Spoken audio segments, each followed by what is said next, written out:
It's been a while. I've done some things since you know, like I just wanted to sit back and relax. And, you know, you can argue that Isaac isn't very relaxing, but it can be if it's going well enough. So why not? I'll play a little bit after it loads up, of course. Yes, maybe soon. There it is. All right. You see what happened to Diglett? Okay, let's talk about that for a second because I actually did not see properly what that was, but I did in fact see Diglett, and it reminds me of like a fucking like the spotted garden eel. You know that thing, like the eel that pokes out of the sand, and like it looks like that.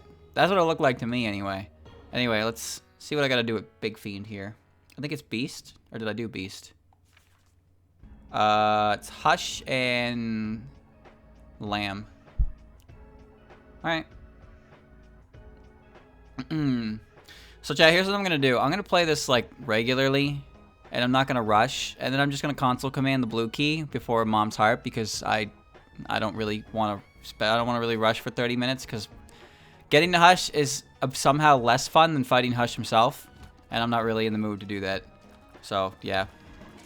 Just gonna take my time. Maybe I find the blue key naturally anyway. But I just want to... Maybe I get Mama Mega or something. But I just want to actually make sure that it goes properly. That's all. Okay. Is he a water type? Honestly, that's fine. He's a water type, right? He's got to be. Because, as I said, I'm pretty sure he's, like, based on that. Just based on what I look like. Hold on. There you go. Okay. I haven't been keeping up on Pokemon news because I don't like how forward Game Freak is with their information, because I feel like it, like, you know how what's it called? Gen 7 came out, and that was Gen 7 was the beginning of, oh, okay. Gen 7 was the beginning of the, like, new forms. Forgot what this enemy was.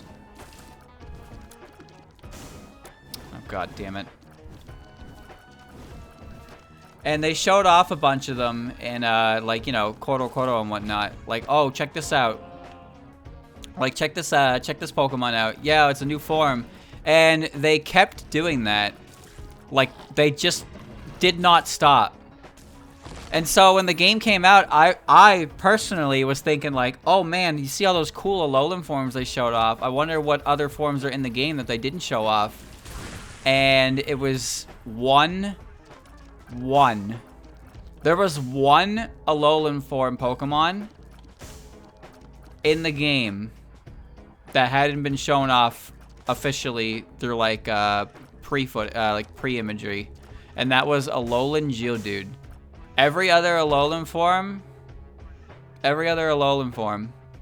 was shown off early. What a great, shitty room.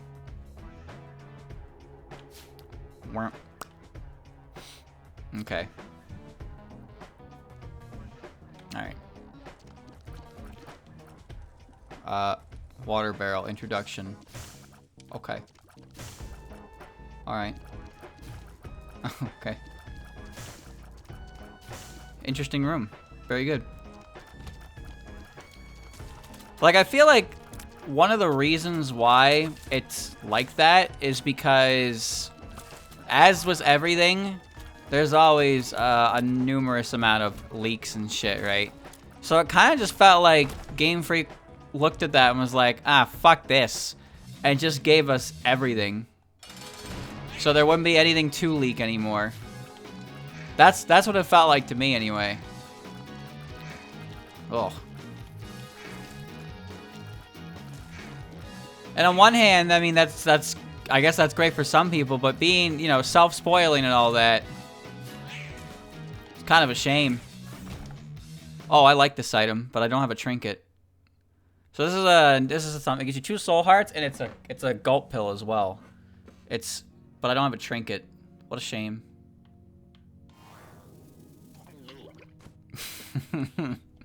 Nice face. Luck down. This guy's got a good face. The moment the scout takes the health pack while you are dying from afterburn. I don't have a bomb. Yeah, I'm just going to... fuck it. Alright. We're in an era where everything is being leaked. Well, that's the thing, right? Oh, man. So, everything gets leaked, so they just kind of leak... They don't leak everything themselves, per se, but you know what I mean when I say that. They just show all the new stuff off ahead of time, so there's nothing to leak anymore. And then people still get the game like a week early because different stores break street date because they want to make the sales first. And then they get blacklisted from Nintendo for the rest of eternity. Because why wouldn't they get blacklisted for something like that? But it happens every fucking game that comes out for them. You notice that? All of them. The desire to be... Oh, whoops. Wow. The desire to be the lead in the market. Because as they're releasing worldwide, then you want to be, you want to be the place people buy the game from. So how do you ensure that? You sell the game earlier than you should. Like, aren't there contracts in place to prevent exactly that? Or am I just a fool? Like, I have to assume if they do something like that, then they are, like, held responsible, contractually obligated to eat a dick after that, you know? Well, I don't think it's an NDA, because they know they're selling it, but it's like, oh man. But it's like they break street date. Butter puzzles. Oh, yeah, I got this.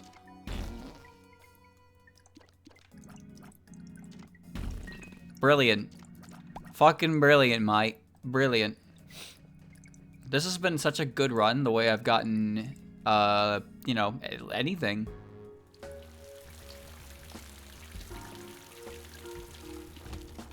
And then somehow people get their hands on, like, the release of the game, like, a whole week or so early. Chat, what game was it? Was it Age of Calamity? Wow. You know what? If this item room is bad, I'm just gonna hold R.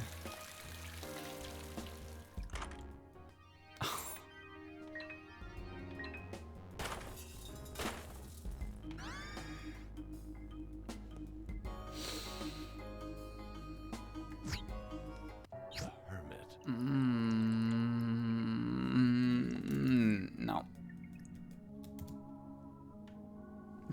No. Nope. Yeah, I know which stores do it, and I know why they do it, but it's also just like, it seems like a bad idea in the long run.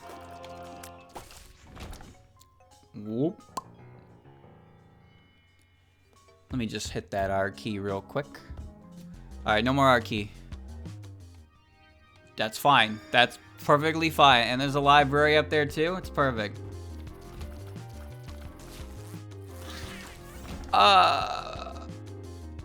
My dude is dead. Okay, alright. Guess he's fucking dead. A blue candle too? Okay. Alright, I need some money. There's some money right there. I need a bomb to get that money. I'm down to one guy. Uh-oh. Oh. Oh. Let's make that money. Alright. Bedtime story, book of secrets. That's good.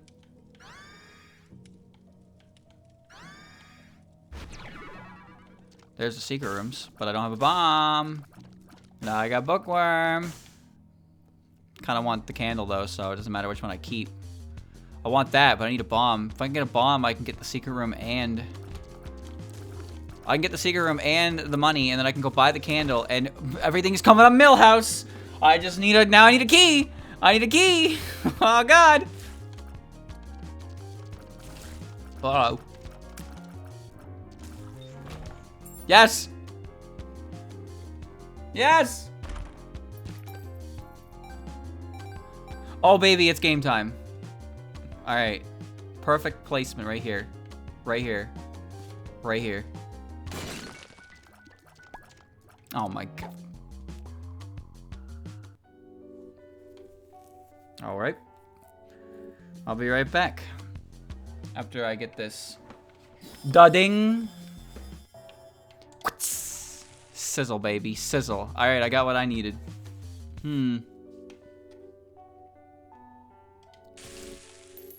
Good.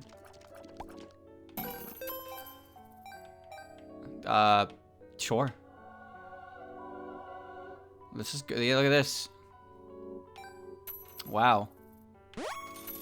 Okay. Oh. All right. Okay. Not really sure what happened there, but maybe I shouldn't touch that penny again. There's now danger. Shit. And here I thought this was gonna be a good one.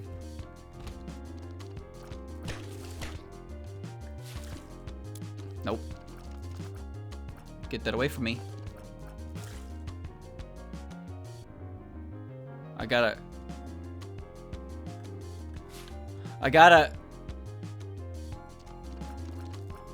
get him. All right, I have a feeling I've already botched this. So what other information did we get, chat? Oh, man. I might need that. Was there any other useful information, or is it just meet Diglett? It's ugly. To be honest, I'm not really sure how I feel about alternate forms too much nowadays. I thought they were neat in Sun and Moon because they were new, you know. They were new, they were intriguing like that. But I feel like the whole point of alternate forms is to like show off Pokemon in a different environment. But sometimes they just make the Pokemon a completely different type. Like, for example, Vulpix. Vulpix. Why is Alolan Vulpix an Ice Fairy type? What about the environment turns a Pokemon like Vulpix into an Ice type? That doesn't make any fucking sense. However, you know, like a Pokemon like, and now I have no example. A Pokemon like, let's go with Muck, for example. Alolan Grimer is just regular Grimer, but the amount, like the type of waste that it's taken on form from is different. As a result, it's like a dark type. Now, that's still kind of fucking weird, for sure. But it makes a little more sense to me than why Vulpix suddenly becomes an ice type because it lives on the like Hawaiian Islands. What's up with that? Sizzle, baby, sizzle. Now this is what you like to see. Good old-fashioned Royal Smackdown. Geodude I don't think is too bad either. Like, Geodude is just like, you know, electromagnetism and rocks. So it's still a rock type, but instead of a ground type, it's more, you know, more electricity based, which is fine. That's fine. It's still a rock type, right? Raichu's weird. Raichu's very weird. I don't really understand why Raichu, when Pikachu evolves in Alola, he turns into that, but whatever. So, some forms are neat because they reflect environmental changes, but also are still, like, believable. You know what I mean when I say that? Like, it's still the Pokemon. It's still the Pokemon in question, but they have a type change to better reflect their environment instead of just being a completely different type in general. A way that doesn't really make sense. That's all. Mr. Rhyme? That's a weird one to me. Mr. Mime is different in Galar, and then he can evolve for some reason in Galar, and he turns into a fucking Ice Mime. That doesn't make any goddamn sense. At all. And why can they just evolve into different Pokemon to begin with? Like, Meowth is one thing, I guess. But some of them may as well just be different Pokemon in general. not different forms of Pokemon. But that's just my opinion. Like, it seems like instead of just making the same, making a completely different Pokemon from the one it's supposed to be, and then calling it that Pokemon is weird to me, because you could just make a different Pokemon.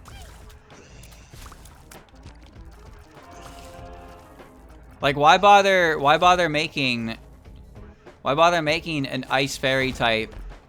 Why bother making Vulpix an Ice Fairy type instead of just making a new Ice Fairy type? Why though? Like, I don't really understand why. That's my question. That's my main question that I'm not understanding. I hope there's a secret room here. That would be embarrassing. Ah, good. Box. Well, this is fine. Could you grab the coin? Thank you. Alright. Probably easier? Well, it depends how different they look, I suppose. I'm not saying all regional forms are bad. I don't really think they're bad. I just don't really understand why they are the way they are. That's all.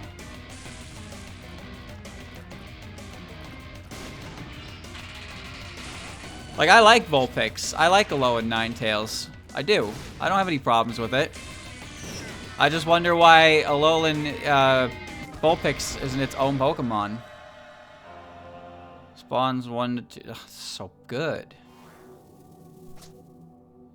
Just, yeah. Still don't have a fucking key. Alright. Guess I'm moving on. Okay. Split Evos? What do you mean split Evos? Ooh. Ooh, hold on.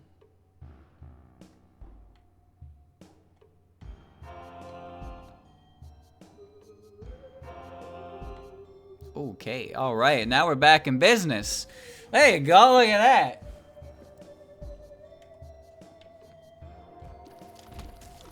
Yeah, I think about it. What are they going to do with the ones from Legends?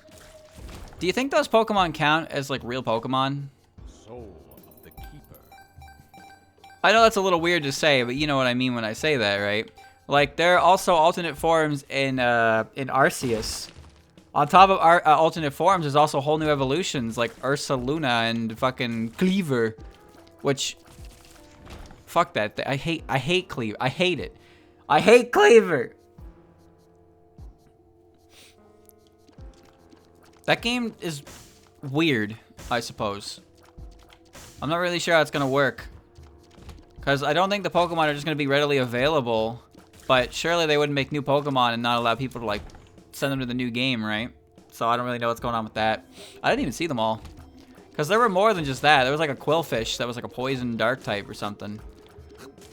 So there were a few different forms just kind of scattered throughout. Oh, good.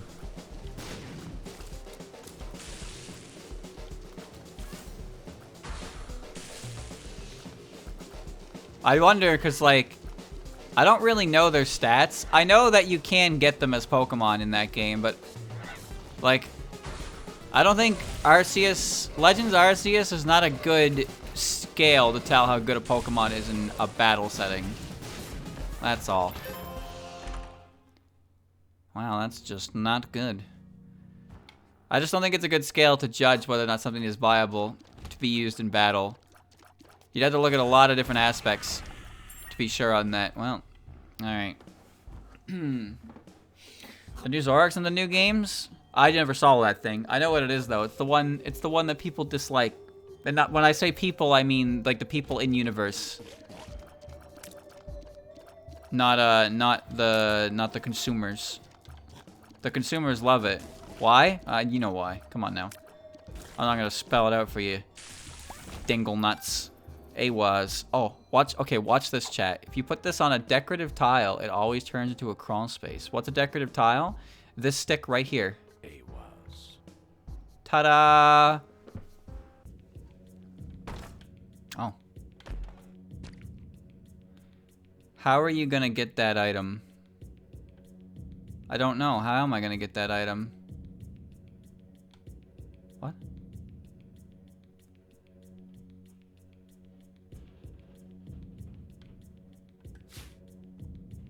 No. Didn't go upwards. Huh. Who made this shit? I can't jump. I can't do anything. Do you think a bomb? Maybe a bomb will blow it up. Oh, yeah, that worked. So, this is a damage upgrade. And it makes things take more knockback the higher damage you do to them. And it also has a bunch of Smash Ultimate sound effects layered throughout it that you can vaguely hear, which is dangerous. Very dangerous. Listen closely.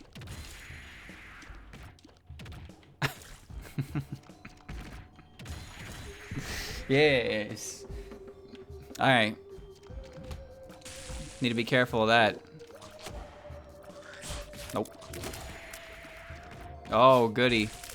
Get to listen to that. Cool spikes.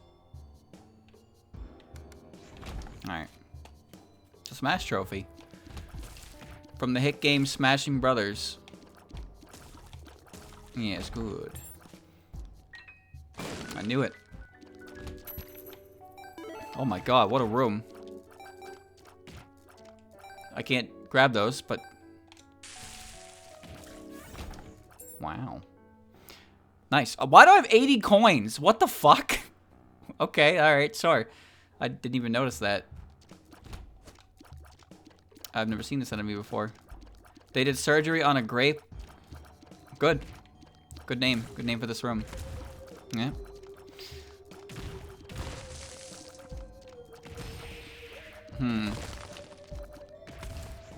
Even though I haven't kept up on Pokemon related news, I'm probably still gonna play it. I almost guarantee I'm gonna play it. I actually hate those items. Actually, no, I don't hate the razor. I just can't use it because I have the candle. So I guess I'll just do this.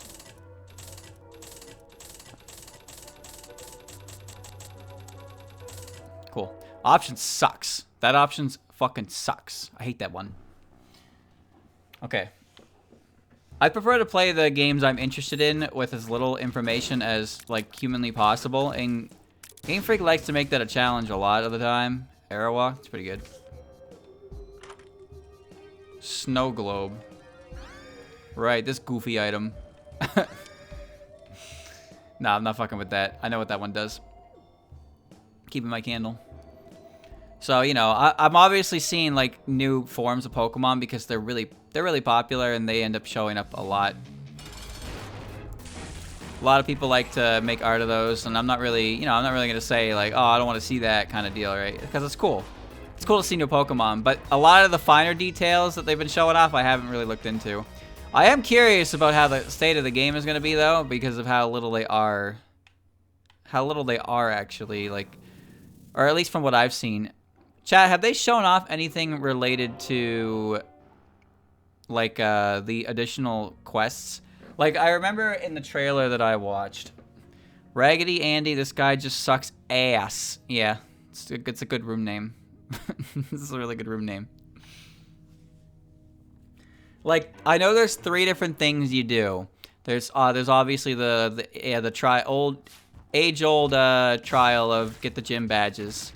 Then there's, like, uncover the mystery of something or other, and then there's also, like, the evil team. So it seems like all 3 of those things that normally intersect in the line of the main story are now their own separate, like, larger question mark stories? Maybe? I don't really know. They didn't give much information on that, so I don't know. Or maybe they have given more information at this point and I'm just not aware of it yet. Sizzle.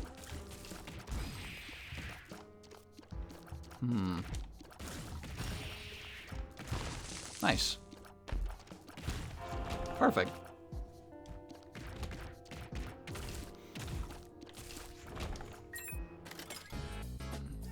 Welcome here.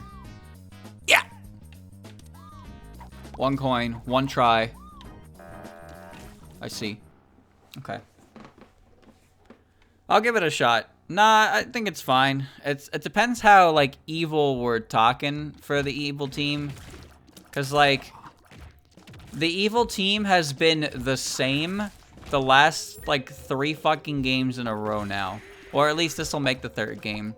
Because in Generation 6, it was Team Flare. And, you know, they were pretty bad. But they were also very strange. I guess I didn't fully understand their motivation. I don't think anyone did. Nice carrot. Like, what was it? Team Flare required you to spend 5 million Poké-Dollars to join their cause. Like, you had to spend that to be a part of Team Flare.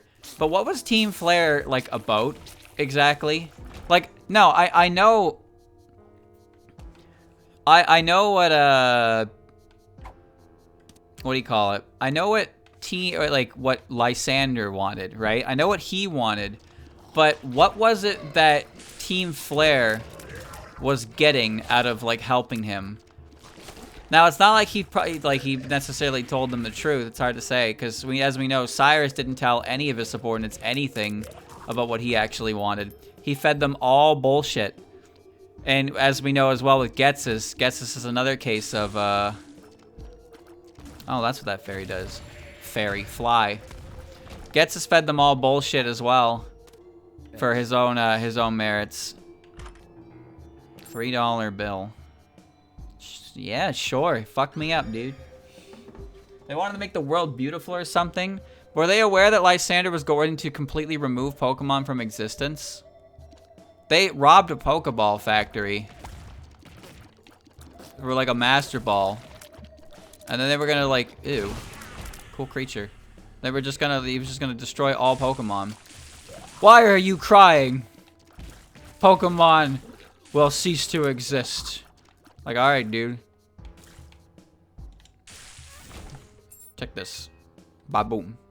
Alright. It's pretty good. What the fuck? You don't need to shoot hot mines. Taking that. You bet your ass I'm taking that. Oh.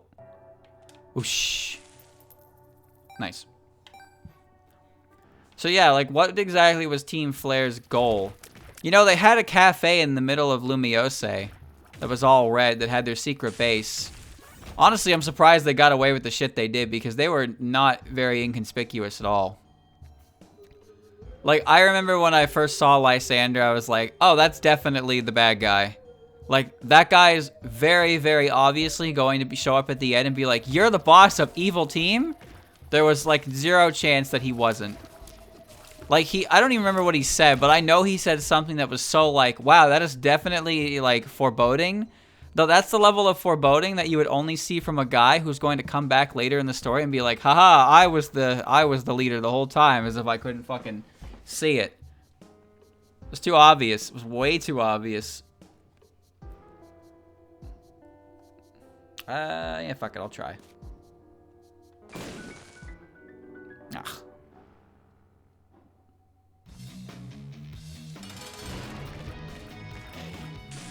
Sizzle, baby. I want to see... Oh, man. Oh, shit. Oh, jeez! Alright. Now you're the way, Christian. Okay. Toothpicks? That's actually great. I want to go to the mines. Why? Just because I want to listen to the mines music. So, hopefully it comes in. He wanted to make the world beautiful and pulp anyone who wasn't cool enough to enter. Yeah, but the requirement to being cool was $5 million. Does that really make you cool? If somebody spent $5 million to join a team, I would not consider them cool enough for the new world. That's for sure. I got this. Oh, nice. I got this. Wow. Could be worse. I dig the mines music. You know, Malva is a part of Team Flare, and you can actually, like, you know that Sea Gear function thing you could definitely use, that you definitely did use? So, that thing, you could, like, get news reports on it, and Malva's there. Oh, that's not good. I'm pretty sure she also reports on the Pokeball factory getting robbed as well. But anyway, she when you reach her in the Elite Four, she gets really fucking mad at you. Like, she's super passive aggressive.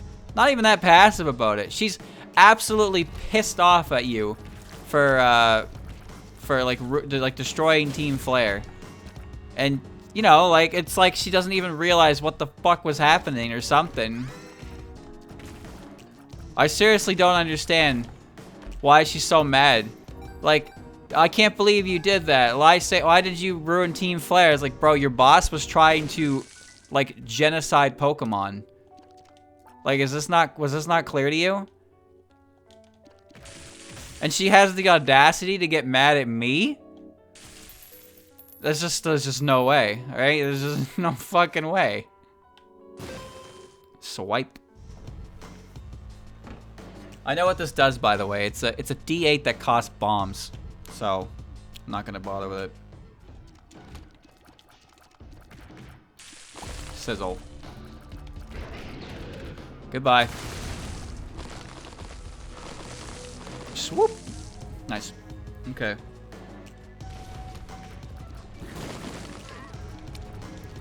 I just don't know what she was mad about exactly. Maybe she was mad at me because she spent so much money and then she didn't get a refund.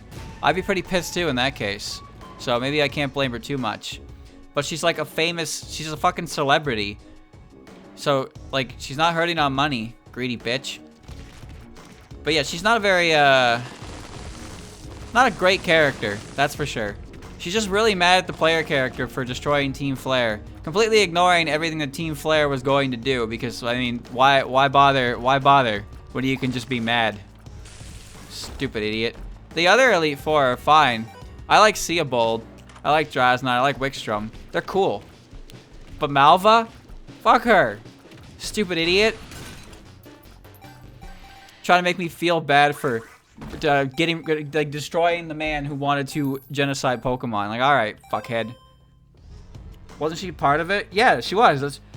But, like, that's what like, the question was, like, do the Team Flare members even fully... Oh, wow. Do Team Flare members even fully understand? I would grab the worst fucking item in there, because... I just got the Family Guy conundrum right there. They gave me a boat, and I took the box. Like, Team Flare was... I don't remember what Team Flare thought they were doing, but I don't think any of them was aware that Lysander wanted to do what he did. But maybe Malva did, in which case, what the fuck is Malva doing at the Elite Four with Pokemon and whatnot? Huh? What is she doing there, huh? Just like, you know, being a nice, delicious hypocrite? Like, you know, the world would have been better if Pokemon just disappeared. The world would have been a better place. Anyway, I'm just gonna be here as one of the top trainers of the region. This is my position. I'm not gonna give it up. But you know, the world would have been better without Pokemon. But you know, I'm not gonna give it up. Like, you see what I mean? The more I talk about this character, the angrier they make me because I don't understand. I don't understand them. I don't get why they're angry at me. Because even if I understand why they're angry at me, and it's because they know what Lysander had planned to begin with, it doesn't fucking explain why they're still in the position they are when they're completely okay with that outcome. Stupid. It's stupid. Stupid character. Ugly. People give Rose shit. And you know what? Rose is an idiot too. There's an energy crisis that's going to affect us in 1,000 years. That's cool and all, but I got a championship match. Can it just wait for, like, tomorrow or something? Oh, whoops. I just took, like, 1,000,000 damage because I wasn't listening. Well, I suppose that's fine. Man, why you gotta fucking give me Eden? So I want to get the... No, I want to get the candle, dude!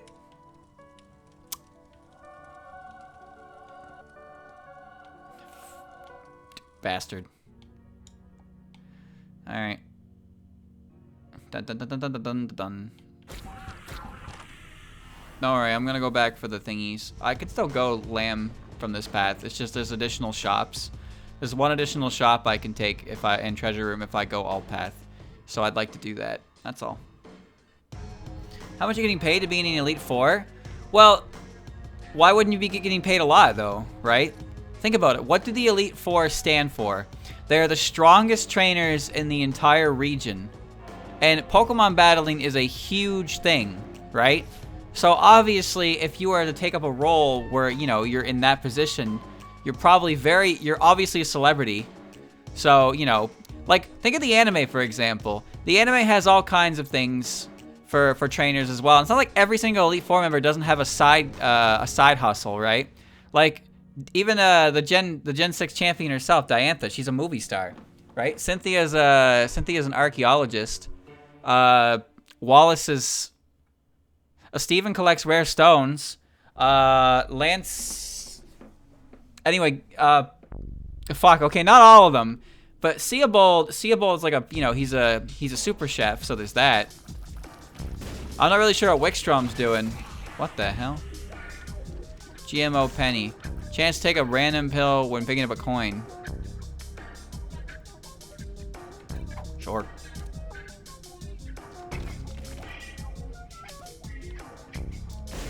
Whoa. Whoa. Got him. Not everyone has a side hustle. But like, as you probably expect, they are celebrities in the Pokemon world because they're such they're high-class battlers, right? And I feel like the tourism industry for regions is pretty what's heavily based, but pretty strongly. Like, look at Galar, for example. Galar's biggest attraction as a region is its Dynamax battle. So battling is a huge part of their tourism, right? So what's to say other regions aren't the same, because it's Pokemon, right?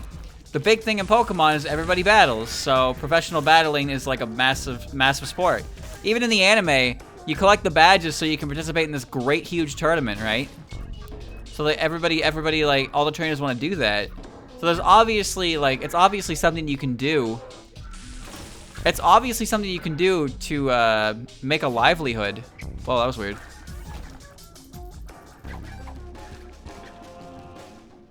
I'm doing it. Okay. Why am I glowing red? Oh, that's why. I don't know what Wallace does. Oh, he's a... Wait, no. In the anime, he's a contest dude. What the shit? I didn't know they all drop bombs.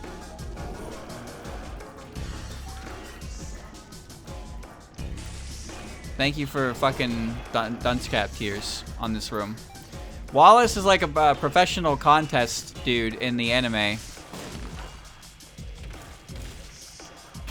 Ow. I don't think he does anything else, though.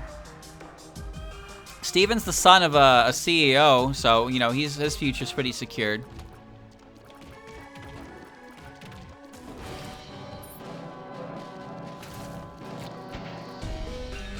Oh, open up. Open up!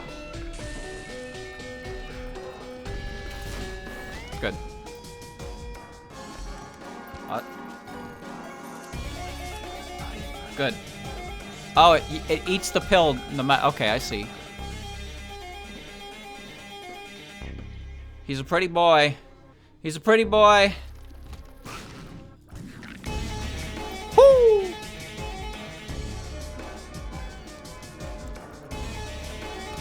But I do believe, I firmly believe that in the universe of Pokemon, I didn't mean to do that. Ah, shit. I don't have any keys anymore. I firmly believe in the universe of Pokemon that anyone who is a trainer at a top of the food chain level trainer is capable of making ends meet off of it. Because if they couldn't, then they wouldn't be doing what they're doing, right? That makes sense to me. Battling is obviously a huge part of the world of Pokemon. That thing does a whole heart of damage. I really don't like that. I don't have any fucking keys. I have a key. No. Little Haunt or a mystery item? Oh god, it's this guy. I did a run last night with the Lost. I was having fun. I went to Ash Pit. I found him. he killed me, I immediately stopped playing the game. I had zero desire to play the game anymore for the rest of that night.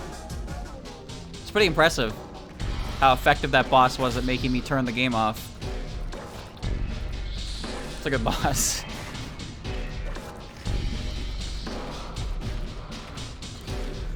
Nice. Catch one of these.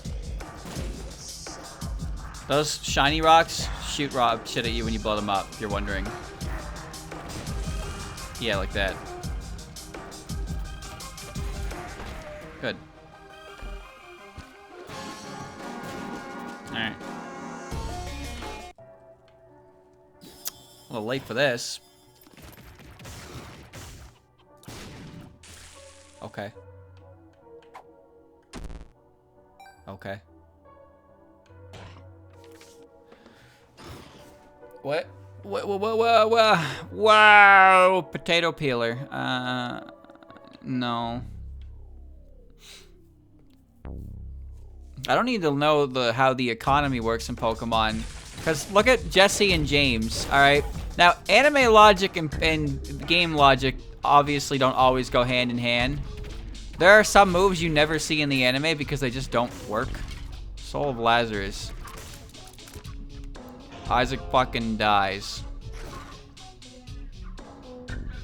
I'm gonna use that by accident, so we're just not gonna take that. Horny boys. Nice. I swear you never fight these bosses when you can't just, like, fuck them up. Although I'm not really fucking them up. He's... Whoa. Oh. Bloody Lust. That's great. It's actually pretty great. Alright. Next room.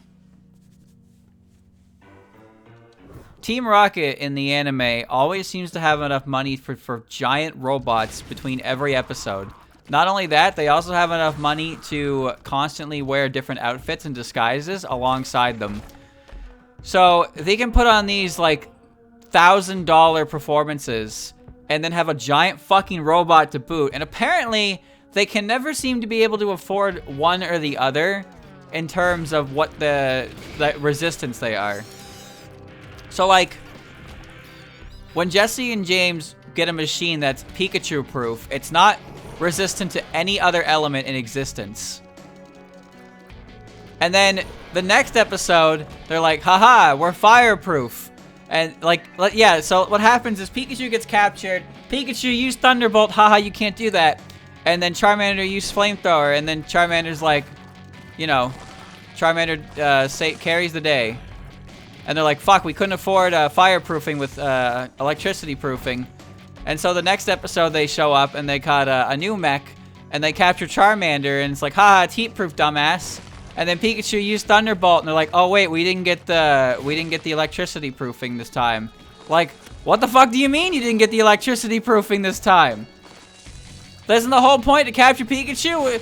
And even if you don't capture Pikachu, you should know, well, getting hit by a Thunderbolt fucking hurts.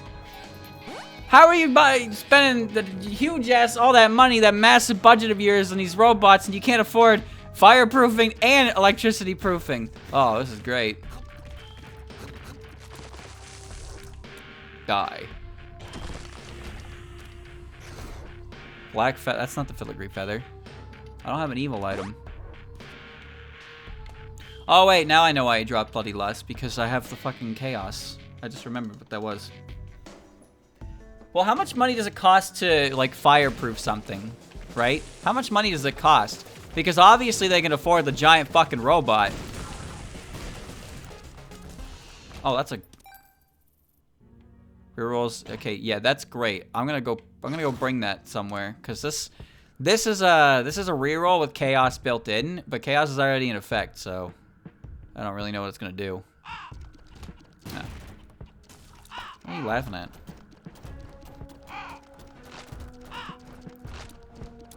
The world of Pokemon is a strange one.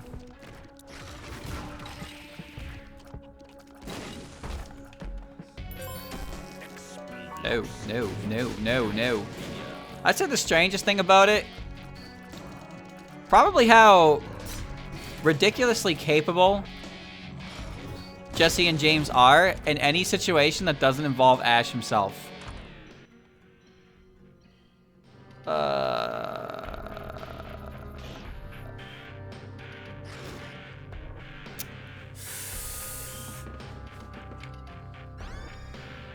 Sure, why not? Like, Jesse and James were both top operatives of Team Rocket. And James is definitely not doing it for the money, because he's, you know, he's a rich boy. He ran away from home. I found a planetarium. Neat. So they had a whole episode that was, like, kind of dedicated to showing how they were. And, you know, they were some of the best agents in Team Rocket. Oh, you fucking kidding me, dude? It's Greg! It's Greg! Yeah, it's Greg! The stars just spell out Calvin Klein. Oh, I get it. You're right. I can go get the evil up. Actually have an item. I can't believe this, man. How unfortunate can you get? Oh, there's still hope. There's still the shop. Please move.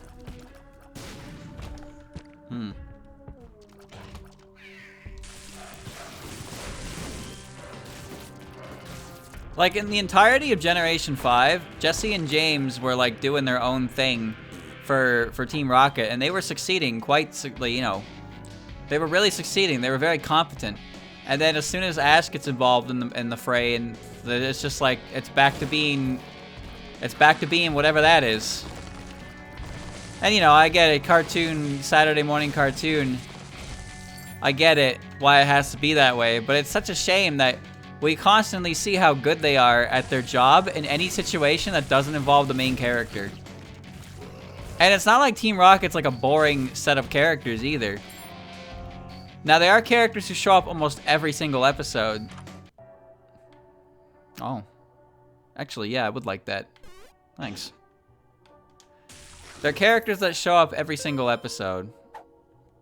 So you'd expect maybe their shtick would run dry, but I like that Team Rocket themselves grow as characters as well, and you can see kind of like how they are. They're their own set of characters alongside Ash and company. And I'm sure most people would say that Team Rocket is like, no, I don't think a lot of people would say that they dislike Team Rocket at all. They're an enjoyable group of bozos, plain and simple. All right, decorative tile right here. Yeah. Oh, fuck yeah. I'm buying that. Coming through. Thank you. Got the goods? No goods? That's fine. I can make him spawn something, and then I can come eat and soul it. Yeah, like that. So I'm gonna go eat and soul it, and it's gonna turn to something crazy. Like, insane. Like, unbelievably insane. Watch this. Here it is. Soul of Eden. Well, that's fine. That's better than what it was. It's okay. Clutch is kind of the opposite of what his namesake is, huh?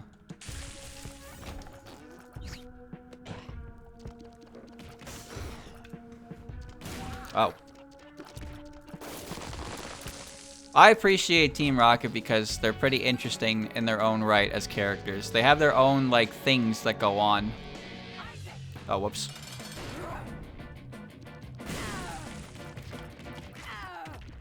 That's why when they get their part in the episode, it's fun. But I also like that... Something I also like about Team Rocket is that they do know when to sit on the sidelines for, like, when the show needs to take off for something else. Chemical peel and matchbook. Wow. Ow. Alright. No.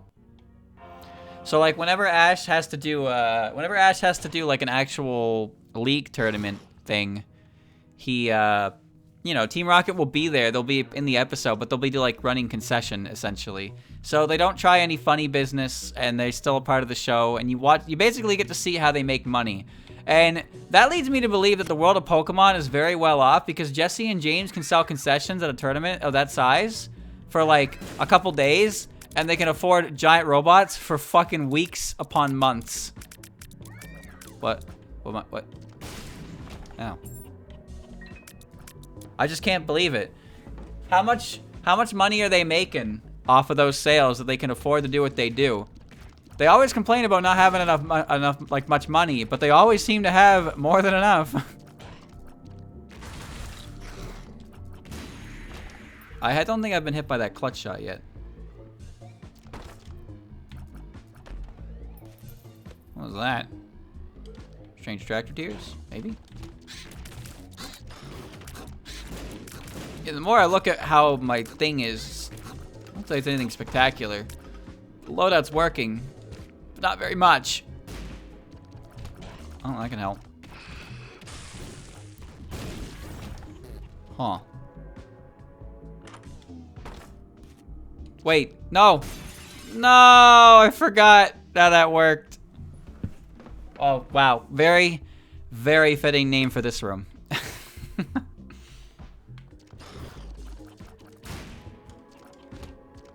Pretty sure in a few episodes they lament about how giant robots are not exactly cheap. Oh, good. But they're always packing money. Meanwhile, Ash, I don't think I've ever seen Ash have anything related to cash. See what I did there? Ever. Has Ash ever needed to worry about, like, having money? I feel like every time he does, like, anything at all, he just recovers instantly. He doesn't buy items. Ash doesn't buy items, so you know he's a real trainer like that. Actually, now that I think about it, items aren't used very much in the show, and they're especially not used in situations in battle, because I guess that wouldn't be portrayed well. Like, for example, you know the moves like Confusion and Psychic and whatnot? Those moves haven't really been used in the anime since Generation 1 because they're kind of really fucking hard to do. Because the thing about those moves is the move is just Pokemon glow blue or pink, and then opposing Pokemon glows the same color, and then they get like flung around.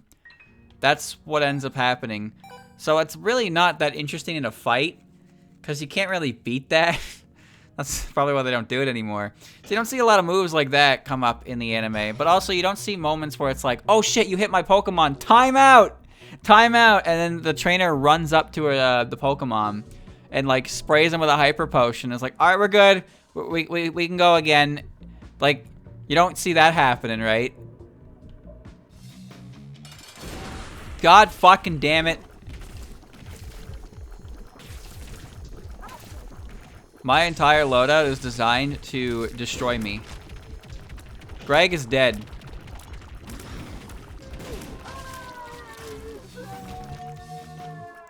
Greg died. He turned into a bomb bag. That's not really good. But thanks, Greg. I appreciate that. There he goes. Okay. The thing is, Pokemarts do exist. And did you know in the episode with the Squirtle Squad?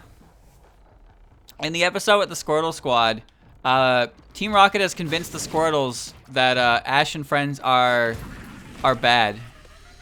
But, like, Pikachu is injured or poisoned or something, and Ash is like, please, for the love of God, let me go to the shop and buy, like, an antidote for my Pikachu, or he's going to be very sick. And the Squirtle's like, alright, fine, fuck it, go. But, like, Team Rocket had just, like, robbed the joint prior, so they were on, like, high alert. So, also, Gary hits Ash with the door, which is kind of funny. Gary just walks out of the store and hits Ash with the door front, and he's just like, alright. So, Team Rocket robs the place, and everybody's like, oh, fuck, alright, they got guns, right?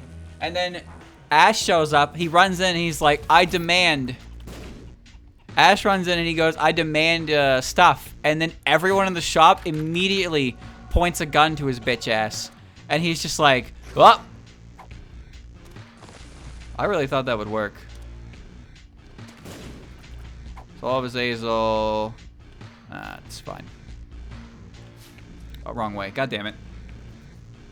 They eat berries. Yeah, berries show up a lot. Oran berries and whatnot. There was an episode where they had a tomato berry. It didn't do the thing. That's great. Just take idiot damage. Classic. Ash bit into a tomato berry and it was really spicy and his lips turned bright red. That was interesting. Oh. This run can win. It's just not as free as I wanted it to be. Also, I forgot the whole point of this run was to do Hush.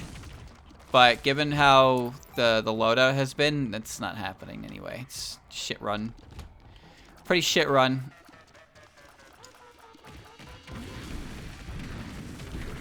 Yes. It's still good enough to beat the lamb, but not much else.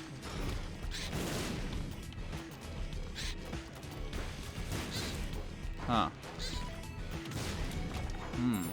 I also don't want to fight the mini boss, so I gotta be careful I don't walk into his room. Man! Man!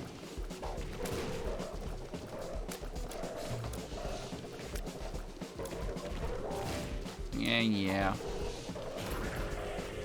Bro, why did he just fucking die? Gulp, sure. Gulp.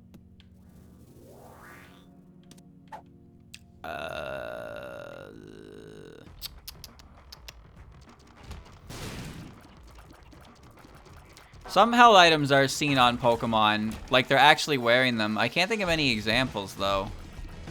Like, the Mega Stones were a thing, because that was a... That'd be nice if I had a pedestal left. Get that out of me. Alright.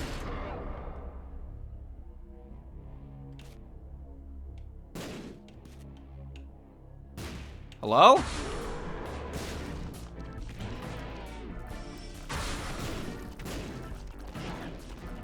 Die. I mean, this is really lucky, but also, like, unfortunate. Whoa. Satan, you're not supposed to be down on that part of the map.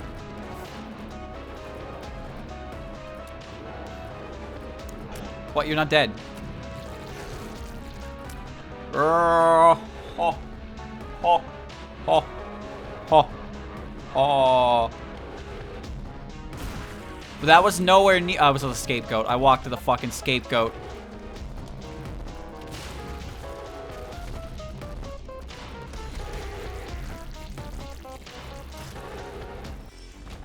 I walked on the goddamn scapegoat.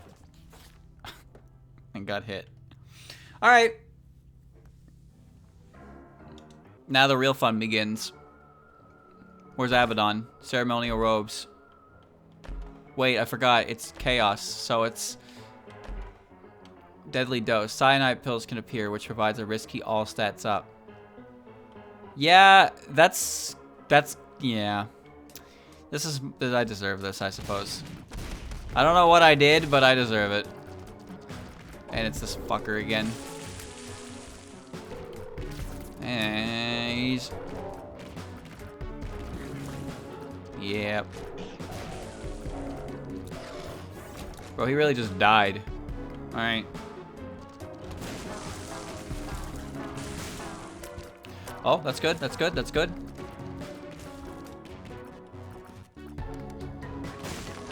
Okay. Back in business.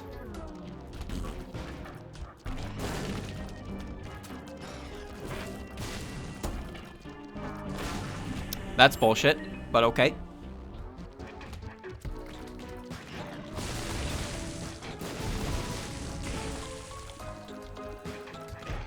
What the hell?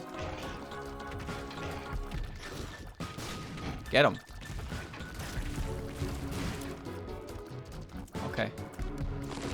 Okay. That's unfortunate.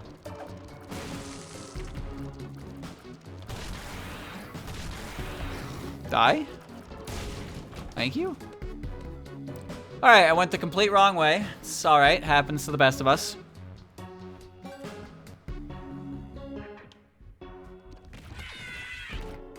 Maybe this will be better. Oh. Range down. Judgment. Nope. Why is it him again?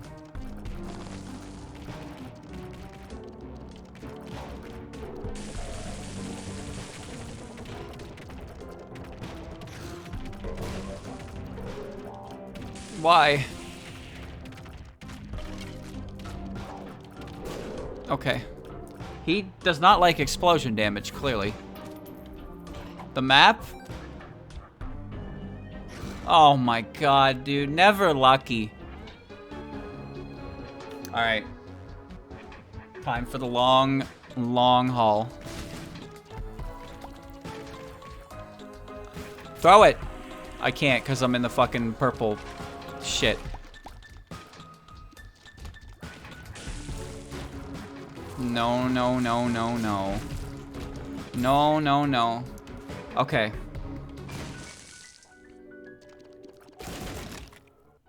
Nice. It was all for naught. It's okay. I just had to get to the boss, and then I press Soul of Azazel, and it's over. I promise you, it's that easy. Yes. Yes, yes, yes, yes, yes, yes, yes.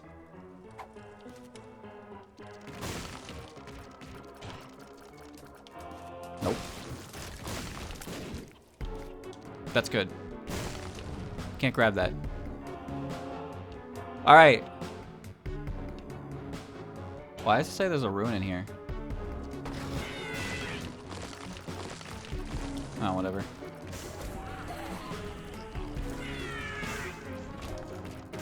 Okay, alright. That's it. Okay.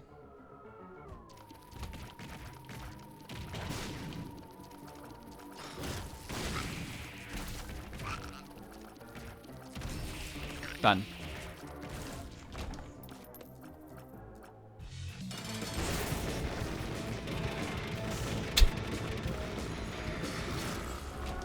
Chunk of tar. What a great item. Nice. Alright. Now for Hush. Remind me this time, chat. Remind me this time. That was easy. So anyway, chat, after a million, hold on. 1 soul heart when damage done to half a heart. That might be good. You know what? Fuck it, I'll start with it. Let me get 1 coin, see if this guy drops contraband. So, I have to get up tomorrow morning, because they're going to be spraying the entire building for the boog. You know the boog. So, I have to get up. I have to be out of the building between 9 and 11, which is just, quite frankly, what am I going to do with myself? No contra. What am I going to do with my... I can't even wake up. I can't even fathom waking up at 9 a.m. There's just no fucking way I can do that. That's humanly impossible for me, but I gotta. So I gotta do that. And then I'll be allowed back in 2 hours later. Problematic, to say the least. But it'll be fine. The real concern is, am I gonna be able to sleep that early? I don't think so. Interesting. My schedule has been a little fucked. So chat, a couple days ago I watched I watched that new anime that just finished up last Saturday. Licorice Recoil, that one. I was supposed to watch a bit of it and then watch the rest of it another time. That's not what happened. That is definitely not what happened. So I got like halfway through it And I was like, well, shit, I can't stop now. I gotta see what happens next. And, you know, that was basically the same thing I said after every episode until it was over, and it was 6 in the morning. And I was like, ah, yes, very good. But I enjoyed it. It was very different than what I was expecting. It really was. But I found it hard to, like, stop watching. I really enjoyed it.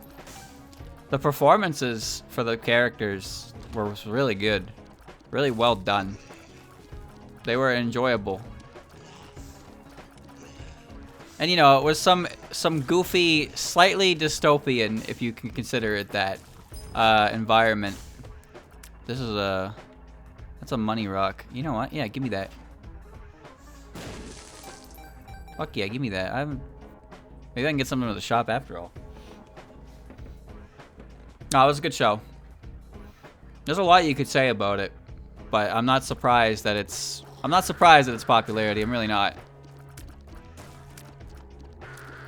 I thought it was enjoyable. Some of the action could have been a little better, maybe, just a bit. But there was definitely, sure, why not? There was definitely a lot of like good scenes for sure, and just good characters in general. I enjoyed watching it. It was hard to, as I said, it was really hard to stop. Like, it was good. It's pretty unexpected. Usually with these types of shows, I'm not gonna say the stupid word there. But I guess I was expecting it to be something a little more like lax. But it wasn't. But it was still like really good for what it was. And I'm not really surprised at the praises that have been sung for it. Question is, when season 2, right? Because shows like that, as much as I want to say shows like that usually get a season 2 no matter what. But well, that's just not the case. That's just not how it works in the real world. Apparently there's some kind of event or something scheduled for early next year around the show. So if there's going to be any reveal of another season, it would be there. So I guess hold out hope. Wow. Hold out hope that you'll get what you get. Because I'm pretty sure it's an original story, right? Was it an anime original story? You can get Red Stew right now. And the box.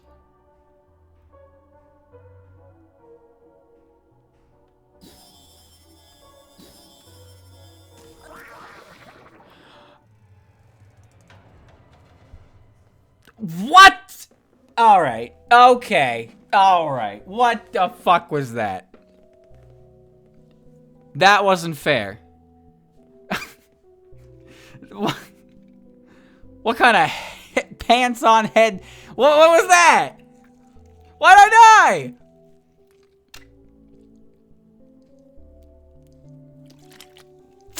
The box took my HP and killed me. It fucking killed me. Are you kidding me?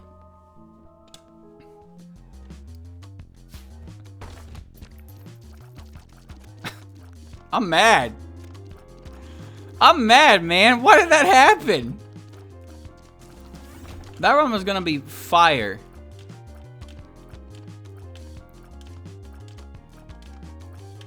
Kinda like this barrel. Explode, damn it. Good.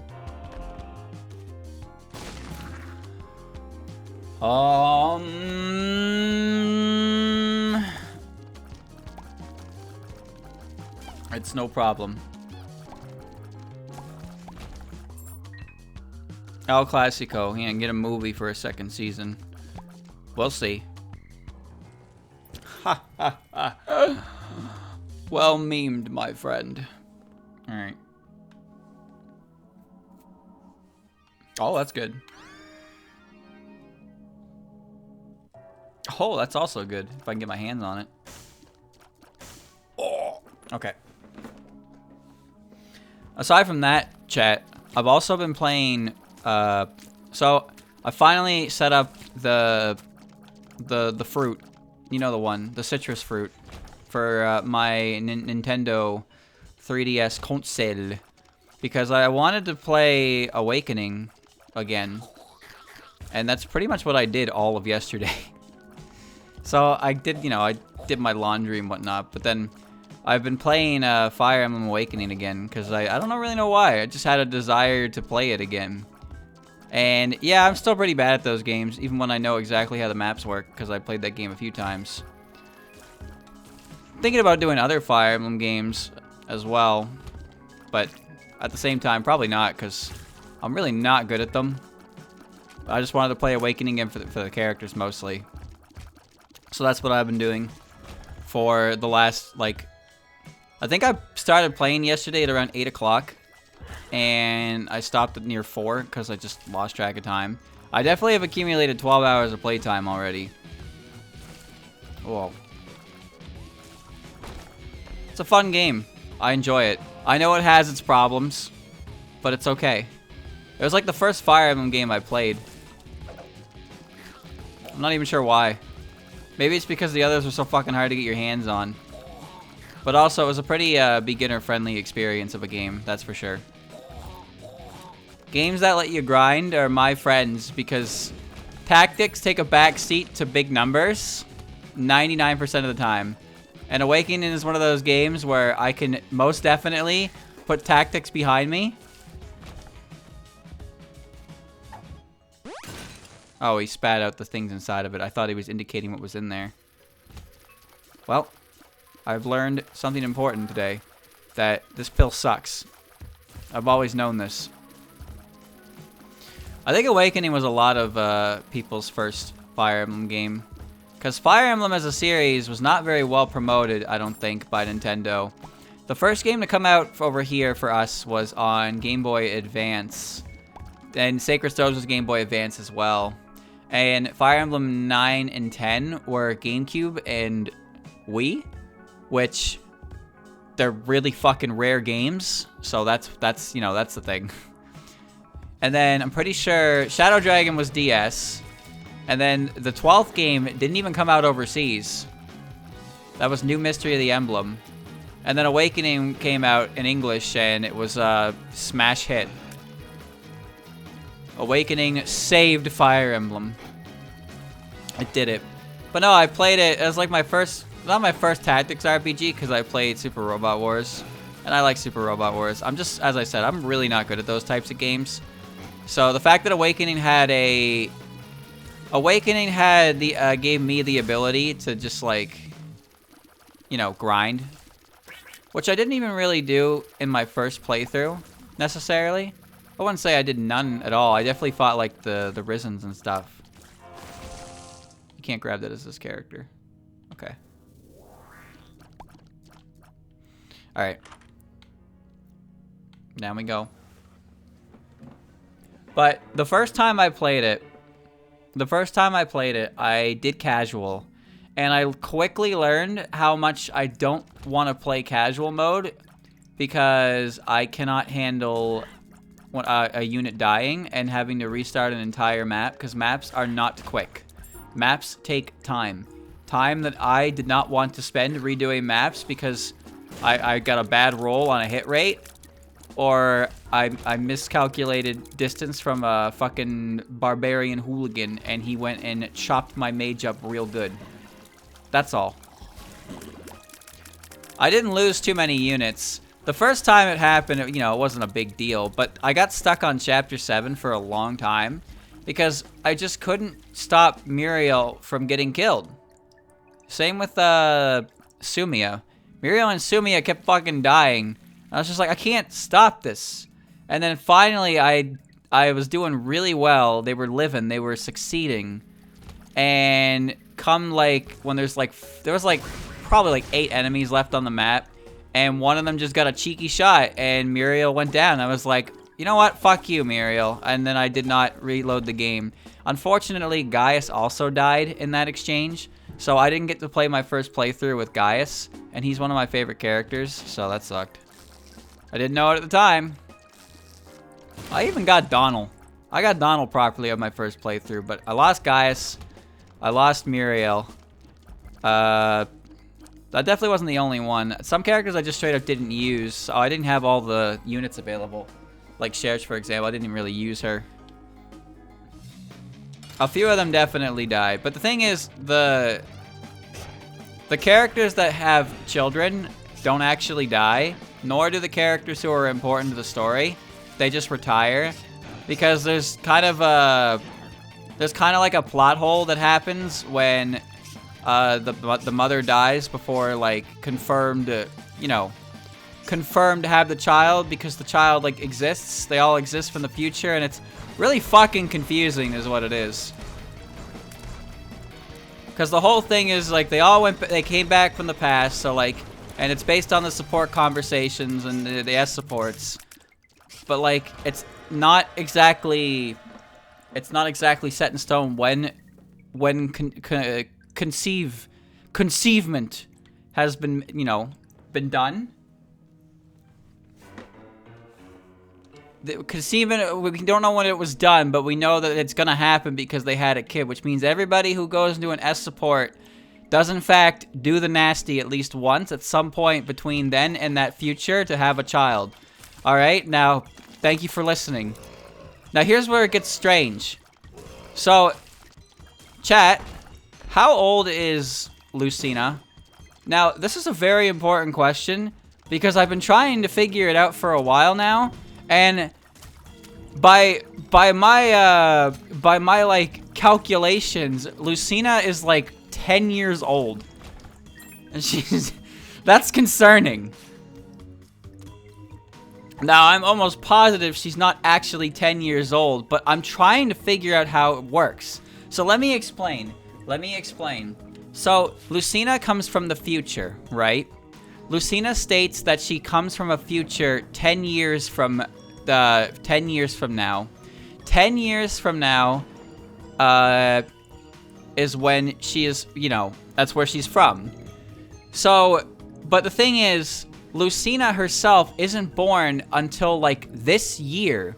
So let me get this correct. So first of all, here's how the way the events work in the game. So the first 11 chapters all take place, and then there's a 2-year time skip between the events of Gangrel and the Valmese. And Lucina is born at some point before.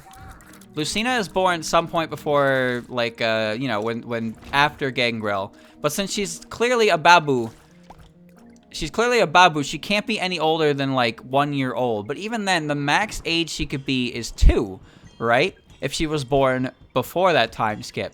But according to Lucina, she comes from a future 10 years in advance. Which means Lucina can only effectively be 10 years old. If that's how that works. So, that's clearly not how old she is. Alright? She's clearly not 10 years old.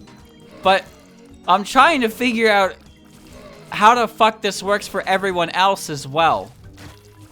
Because in the future, everyone's parents die. At some point in there, right? Everyone's parents die, but as we know, everyone could not have met and properly S-supported until at least the events of the First War 2 years prior to Lucina being born. So obviously, characters can be older than Lucina, but the maximum age any of them could be is fucking 12. Which is confusing. It's very confusing. Now, granted, they could show up ahead of time and grow up while they're waiting, because I'm pretty sure in Lauren's case, he's older than all the other children from the future because he arrived in an earlier time and simply lived, and then he grew up like that. It's a future based on events 10 years in the future. Yeah, but that's what I mean. How fucking old is she if she was a baby and then 10 years in the future? Because remember, the events that led to Crom's death are right in the prologue of the game, where he gets stabbed by thunder magic. Crom dies there. So that's why Lucina has to be born, and that's an integral part of the story, is Lucina being born prior to that happening. And that also opens another issue, is in the Arena Ferox match, they have an animated battle, right? And Crom asks Lucina, well, I guess Marth, like, who taught you how to fight like that? And her answer was, my father. But that doesn't make any fucking sense, because Lucina is a baby when Crom dies. When Chrom dies in the timeline, it is when Lucina is a baby. Are you telling me that he taught that child who, like, you know, couldn't even talk how to swing a fucking sword around? That's just, no. That's not how it works. That's just not how it works. Do you see how time travel makes no sense to anyone? Maybe mistranslations? Oh, you would like to believe that, wouldn't you? But I don't think that's the case. It's just because even in I played with the Japanese voices, and she definitely says she learned where to swing that sword from her father in the Japanese version. I fucking promise you, she does. That's the weird part. How did she learn swordplay from her father when her father is definitely dead by that point in the timeline? We know exactly when Chrom dies in the timeline. Whoa. We can pinpoint exactly where he dies, and we can figure out from there where, like, how that's impossible for that to happen. And it also just doesn't make any sense either, because, like, other characters have the children, right? And they do the thing as well, but it doesn't really make any sense because as soon as a character marries, like, the paralock opens because obviously they're going to have that child. Are you okay, dude? He's fine. He'll walk it off.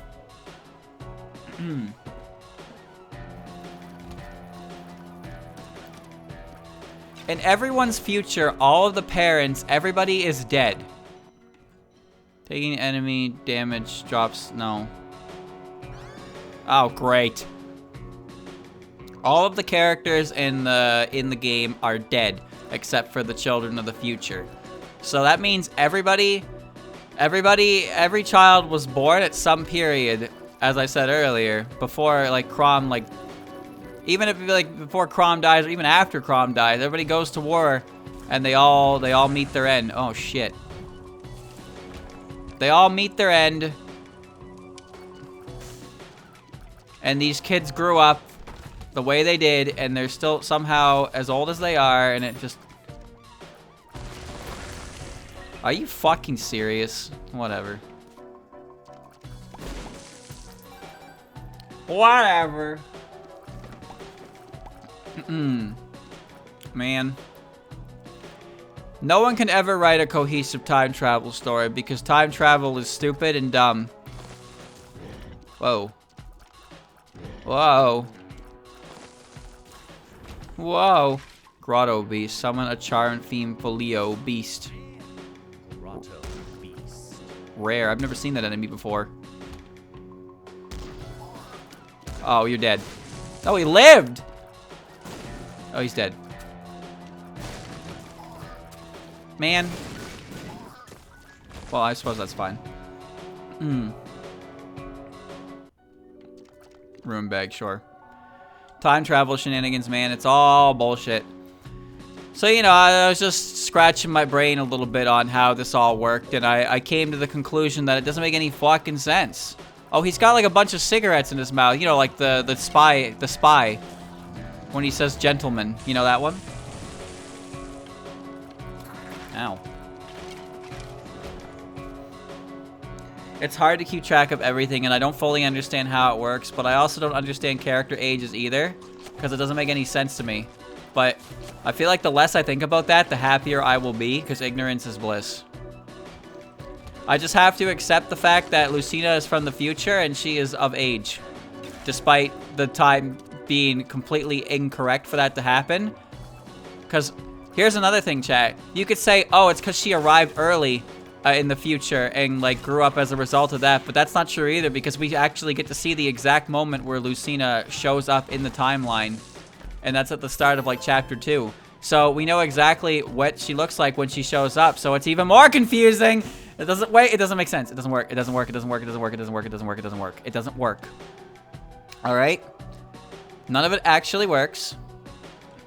None of it works, but we all just pretend it does, and anyone who doesn't is, you know, a naysayer. You're not allowed to be angry at plot issues. And it's not like every single, you know, like, you know, the fucking Fates didn't really do it that much better. Fates had it so when people got together, they had children, and they put them in the, okay. They had children, and they put them in the Outrealms, because the flow of time in Outrealms is different. Spawns a golem trinket on pickup, grinds your current trinket into a rock trinket. Sure, whatever. Every 4th tier becomes a... Oh, nice. Taking that. Pretty good. Pretty good holdout, actually. Maybe she aged while time traveling. I'll believe that theory because it doesn't make any fucking sense otherwise. Speed, friction down. I wanted the blood rock, actually. Oh, well, that's fine. She got stretched in time travel. Okay, no, but... Okay, so in Fates... In Fates, what they do is they make it so the children units... They grow up really fast because they're put in Outrealms while the war is being fought, and they grow up there. But here's the part that doesn't really work for that. Chat, I don't know if you knew this, but it takes time for a child to be born. Now, I know this is a revelation for some people, but I need you to understand that it takes 9 months for baby to be born. So, how was baby born so fast and then put into the Outrealms? Unless they went and gave birth in the Outrealms, in which case that makes perfect sense. That actually makes perfect sense because they can do that whole fiasco in like a matter of hours or days because Outrealm time is convenient like that, I guess. Sty, that's not bad. Genesis? Fucking yes. Actually, you know what? Yes. Give me that.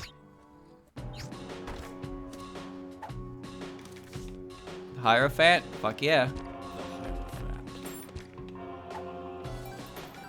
What is that? Fatal Fiend. Damage up. On pickup replaces all soul and black hearts with immortal hearts. That'll kill me. On pickup replaces all red hearts, small hearts, a 2-to-1 ratio. No, that will kill me. Lost contact? Yes. Restock? Sure. Pentagram, Golem's Orb, Desert. Speed, luck, soul hearts. Take the damage. Clear ruin. Oh my god. GMO corn. You are immortalized and forced to consume 7 random pills. +1 max hearts, +1 damage. Corn.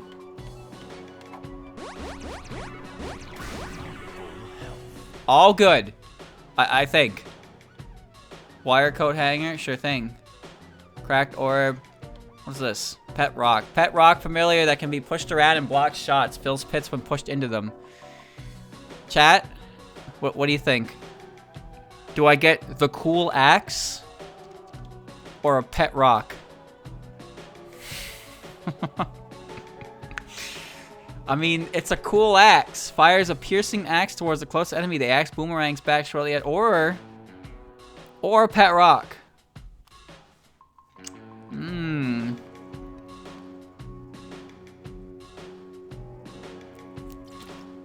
I guess I'll get the axe.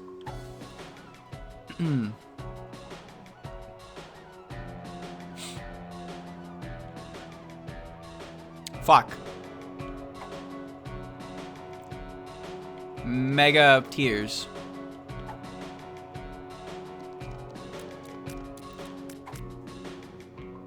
Well, I lost my mega mushroom.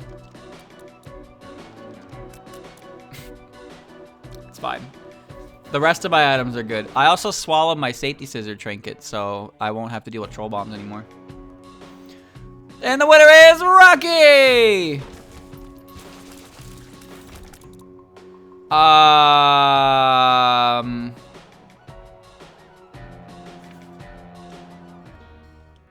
Okay.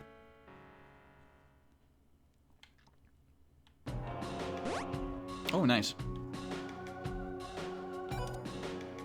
Sure. Pretty good. Nice. What a good trinket. Oh, look at that axe, dude. Alright, I'm ready for this. Anyway, so yeah. Chat, I was thinking about Fates as well. I might end up playing that again, maybe. I don't know, though. I forget some of the characters, but I had a question. I had a question because I actually don't know the answer. Do you get Corrin's child if you do the same sex as support? This is an important question. So, the thing is, in Awakening, there are 2 characters who you can S support, even though they're the same gender as you. That's Niles and Rajat. So, can you get Kana if you S support with one of those 2 as the same gender? You don't. Okay, that's what I assumed, but I'd never actually done that, so I wasn't sure. Oh, I want that. I want that. I want that so badly.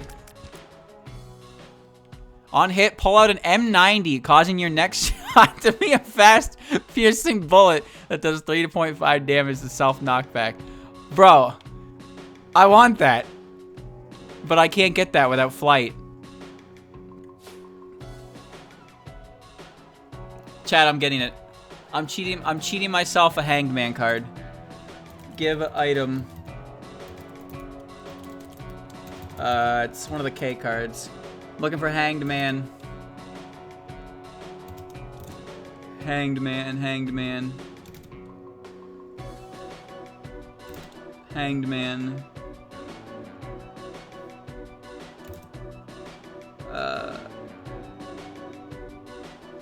That's the wrong one. Did I pass it? I don't think I passed it. Justice.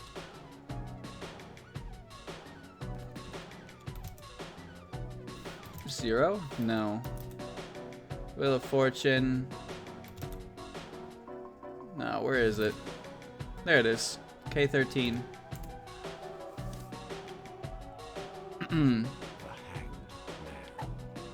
Pachoo! Alright, I got it. Job done. Okay. No, the Brock won't fill the pit properly. It'll only push it into the corner, and I won't be able to actually walk on it. That's why I needed the Hangman card. Ow. Soul of Cain. Cool.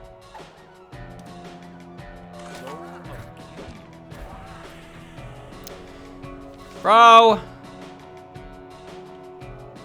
There are 2 black cards in there, so it's fine. I pulled it out, though! I pulled it out. Alright. They adopt kids in their ending, but you can't give your dragon powers to your adopted child. Oh. Pisces. More like piece of shit. Oh, god damn it. Eh. Oh my.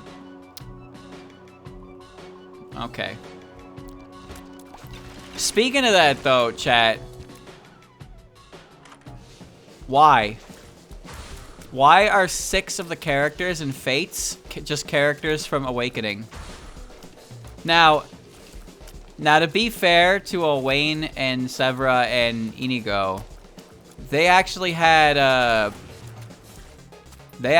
sub-story or a DLC story that explained what happened there and why they're a part of that. But that doesn't explain why there are 3 people in Hoshido who, when they have a child, it is a spitting image of a character from Awakening with a name that is essentially it's just their name, but like, you know, mixed up. There was a poll. No, okay, I understand that. I understand that because it's the same characters from the poll that were used for the beach and the hot springs. For the beach and the hot springs of DLC in Awakening. It was the same characters, bar Lucina and Crom. The winners of that poll were Crom, Gaius, Cordelia, and Tharja. And then for the hot springs one, for the children, it was Severa, Lucina, Inigo, and Owain. So they came back. And yeah, they all... But like, doesn't that feel kind of cheap? To just reintroduce them like that Like at least with Selena and Odin and I forget Inigo's other name. At least with them, it's them taking on different identities, but for the Hoshido ones, it's literally just they had a kid who looks like exactly like this guy and is basically just this unit, which is like, I'd rather a new character. That's all. Yeah, the thing is, if Severa marries Tsubaki, the child is Kaeldori, who is just a spitting image of Cordelia. And the interesting thing about that is they actually, Severa actually has like unique dialogue about that situation as well, where she fully recognizes how like she looks exactly like her mother. Which, when you want to talk about genetics, that makes enough sense because Severa is Cordelia's daughter anyway. But at the same time, it's like, oh fuck me, I hate this piece of shit.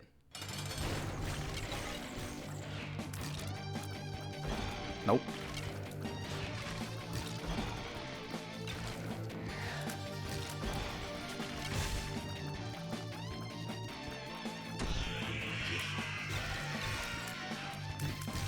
And we're doing it again. I am very engaged in this boss fight. I'm gonna shoot you with my gun.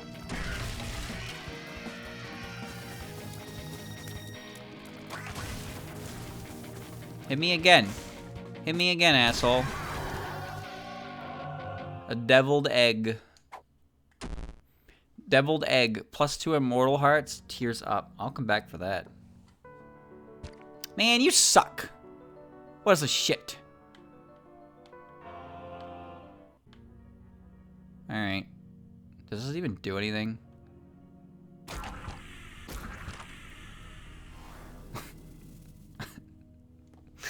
I have a gun. Gun. Fire bullet. The first motherfucker to cross my path, he ain't gonna like it. He gonna catch it. They made Olwain a bad unit. Sorry, brother, but Olwain was never that great a unit. No, actually, that's not true. Olwain was a good unit if you didn't make him a sword master. Those are my least favorite units. The ones that their main class route is actually not good for them. And that's Olwain. Olwain is a sword master. He is much better suited to be not that. I hate that. I don't even remember what I last used. Oh, puberty. I want to use him as a sword master, but his raw strength stat is just not that good. Oh, that's great. Free stuff. That's just free bombs, dude.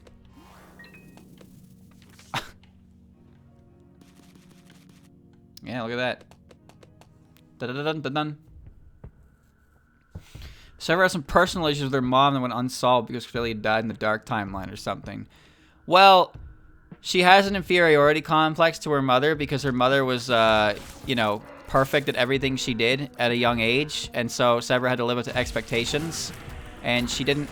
What the hell is this? She didn't like having to live up to her you know, her mother's expectations. But not even her mother's expectations, the expectations of those around her due to who her mother is. So she developed an inferiority complex for it. But I like to believe that if you pay it, you know, if you do the supports for Severa and Cordelia, Severa, you know, becomes a better person for it. But she's still, you know, she's still pretty stereotypical, like, tsundere type of character, for sure. I wouldn't say her attitude towards things is unjustified, though. Having to live up to the impossible expectations like that is can't be healthy. Especially when you're growing. And the fact that she also lost her parents at a young age, right? They all did. They all lost their parents at an extremely young age. They barely even knew them. So, it wasn't like Severa really had a chance to know her mother, right? She only knew of her mother from what was told of her. And, you know, being held to such great expectations of essentially a stranger to you is not, you know, Of course, I might also just be looking for any which reason to give you because I like Severa.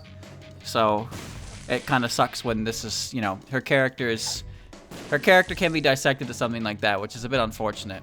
But I like to believe there's more to it than that, because when you like characters, you want to see the good in them. That's right. I don't know what Jerome's problem is, though. He's just kind of an edgy boy. Not all of the children had a rough time of it, though. Like, Inigo seemed to be going pretty well. Obviously, he most likely missed his mother. They all did. No doubt about that.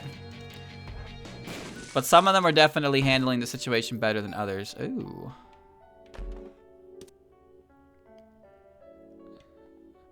Turns into the nail. Okay, watch this play. All right. That turns into the coupon. All right. Watch this. You find a decorative floor tile. All right.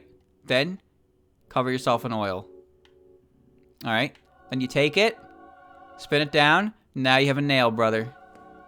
Now you got a nail. There you go. He's just Batman. He a little edgy. There's a copper bomb behind him.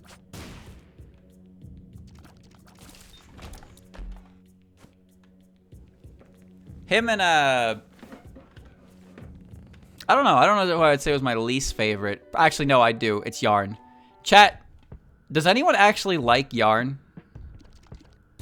I'm not gonna say his concern about being the last of his kind is, like, you know, unwarranted, but holy shit, is he annoying. Every single fucking time he shows up in anything, he's just like, no! Yarn is, the Togwell child, Pan's kid. Pan is the last Togwell alive. And, she has a son. And then since Pan died in the war, in his future, he became the last of the race as well. And he became, like, deathly afraid of dying. He became deathly afraid of dying. And, like, you know, going extinct, I guess. Which, fair. That's pretty fair, I would say. But at the same time, that's all he does. He just gets really, he's just really annoying like that. Sure. Yes. Nice. Nancy bombs. Oh, god damn it. They weren't eating, neither of them are that good. Ooh, sure. Right, I have restock. That's fine. The human race also died of Grima wins, though. Yes. Yes, but he's just, like, so self-absorbed on that. Which, again, you know, I can believe it. Why wouldn't he be, right? He is the last of his kind. But at the same time, it's like, damn, man, have some backbone. That's a good card. Better than this. It's 3 black hearts because I got the carrot claw.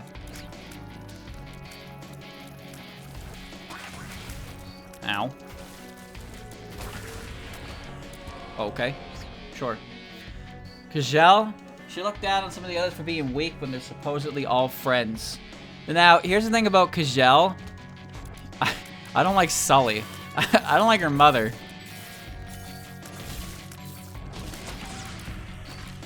I actually had a hard time remembering which one Kajal was and, like, what her name was.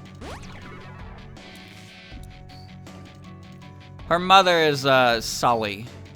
Sully is, good. Sully ain't my favorite character. Sully just kind of bores me. Like, Sully is basically... Sully is just not a very interesting character to me because I don't think she's done very well. You want to make a strong lady? Look at Rinka. I like Rinka. Rinka is very strong and very proud. And, you know, makes me feel a certain way. But Sully's whole deal is like it's supposed to be that, but she's just kind of like really annoying about it, I guess. She doesn't really let her actions speak for her. She just always compares everything she does to that of a man. And it's like, just look at Rinka. Rinka's just a fucking, you know, she's just a tanned ogre lady who is very clearly capable of handling a lot of shit that comes her way. I want this. The secret room. Monka bomb. Honestly, no, I'd like the Hierophant still. Man, Tarot Card Boon should at least take you to, like, an undiscovered secret or something. Oh, well, I'm moving on. Okay. So, yeah, I don't like Sully. Sully just kind of annoys me. She's too macho for me, I suppose. Like, she just swears a lot. But Rinka, on the other hand, she is just a proud warrior lady. I can get behind that. Nope. No, thank you, Chompy.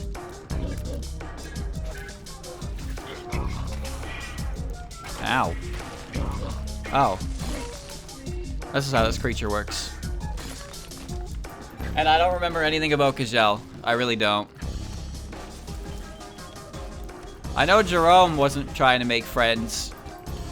Because he's, you know, he's a bit edgy. And I remember Owain and Inigo were not... They were not friends. I actually really like their C support just because they just hurl insults at each other for a little bit. I appreciate that. I like that aspect of their character. Inigo and Owain are fun characters. And their kids, Soleil and Ophelia, are also great. No reason they're popular. Whoa.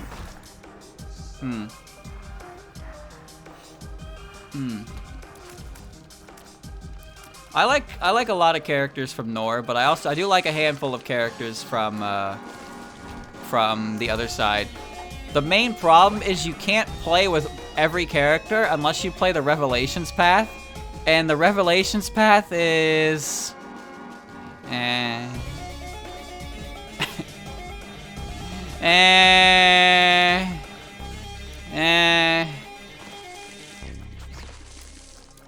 I need you to come out of there, my guy. Huh.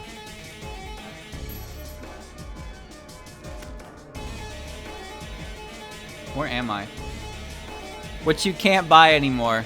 Buying? Ha ha ha. Funny. No, the Revelations path was bad. The draw of it was like, how do you make these warring nations... How do you make these warring nations have to, like, work together? Oh, you introduce a third stupid idiot bad guy. No thanks.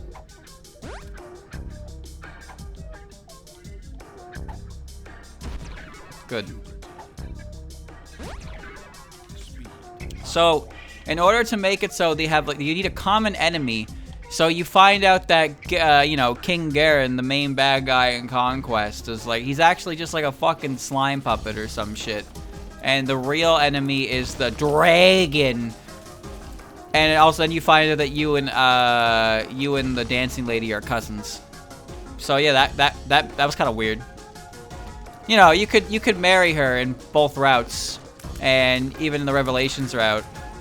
And then in the Revelations route, it's like, oh, we're cousins. Thinking face. I have gun. You ain't ready for this. Revelations was plagued with really, really shitty map design and a really, really shitty story. I hate to say it,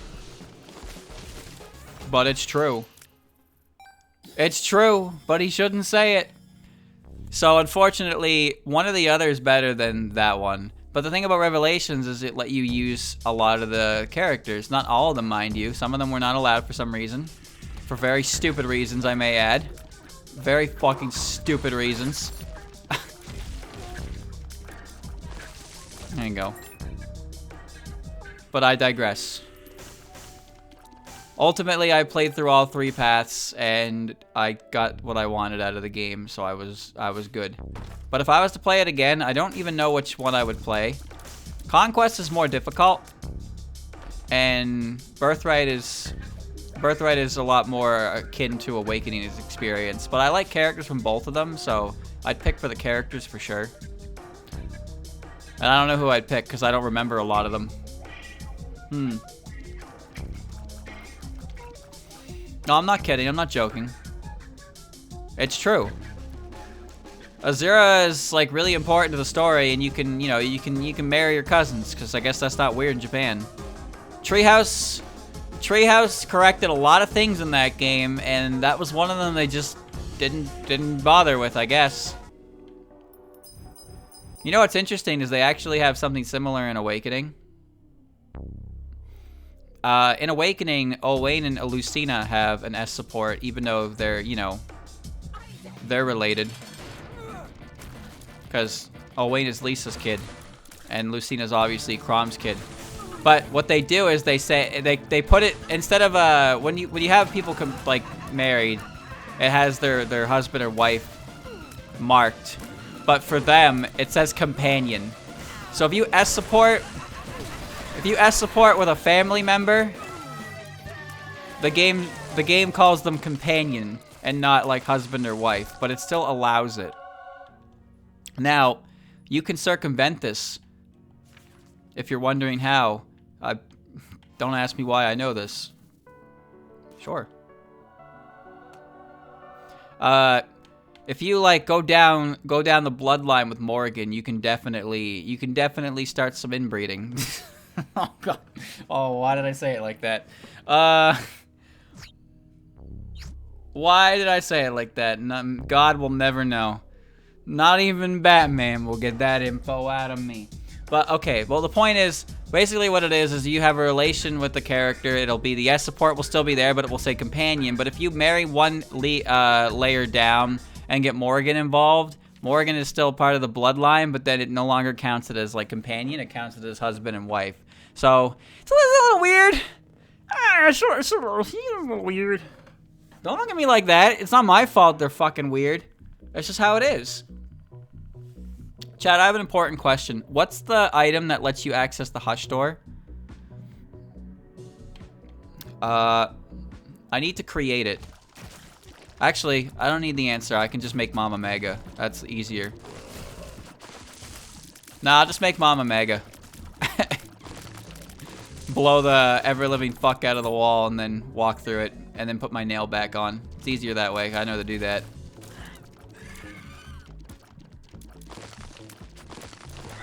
I like the voodoo doll item when you actually have a way into curse rooms without taking damage. Look at all those monster lights. Shit's so bright I can't see anything. Nice. Okay. Okay. Wow.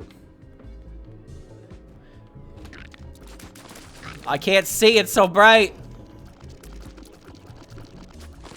Get him. Get his ass. Get his ass. I can't help but feel like my damage output is 5.8. That's pretty not good. Well, at least I have the mega tiers for short range. Ah.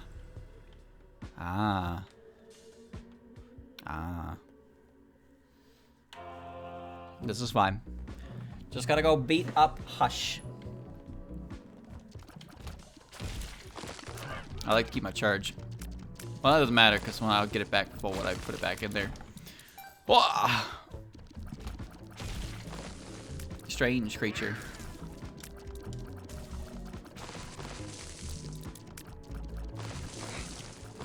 Now some supports are better than others, but I guess when you have to write for so many different characters, sometimes like not everyone has great chemistry. Because the thing is, a lot of characters gotta have a conversation that somehow leads to a romantic relationship, right?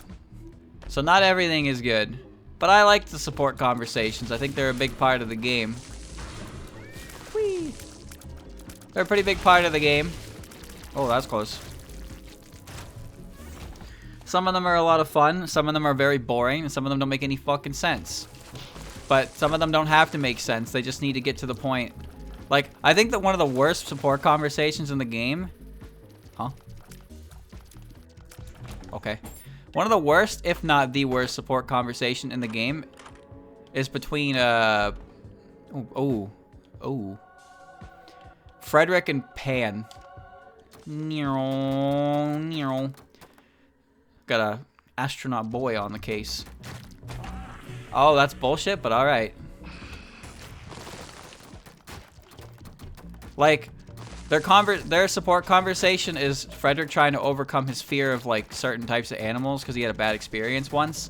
And then he conquers his fear, and then the S support is just like, hey, Pan, I guess I like you. And Pan's like, you know, I like you too. Let's get married. And, like, that's the whole thing. Kane and Mozo peeling. Who the fuck is Mozo? See, I don't remember these characters. I remember Oboro because she made a very scary face whenever anyone from Nor was mentioned. She had good reason for doing so, but I liked her scary face. I also liked her smug face.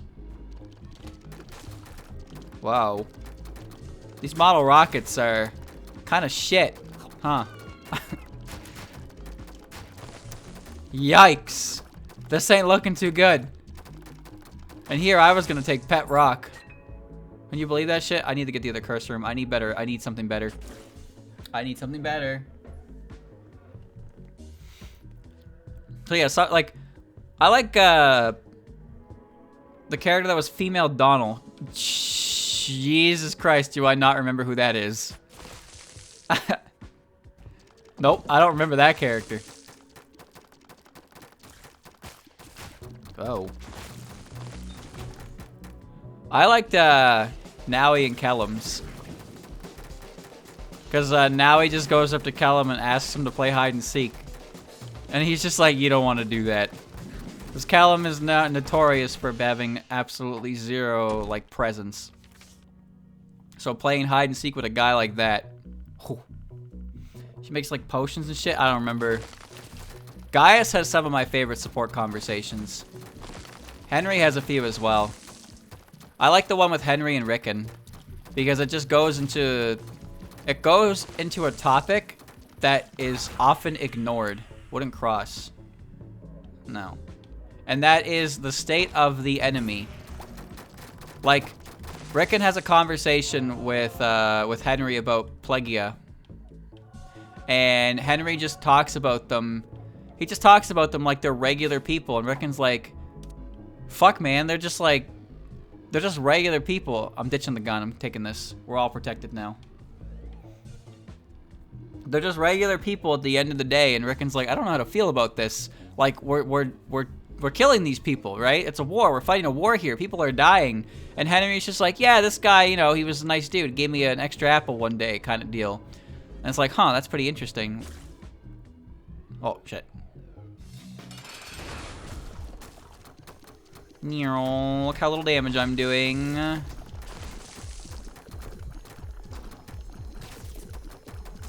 Oh my god. This is gonna take fucking forever. Oh my god. I cannot wait to fight Hush with this much DPS. Not that it matters, because he has boss armor, but you know what I mean.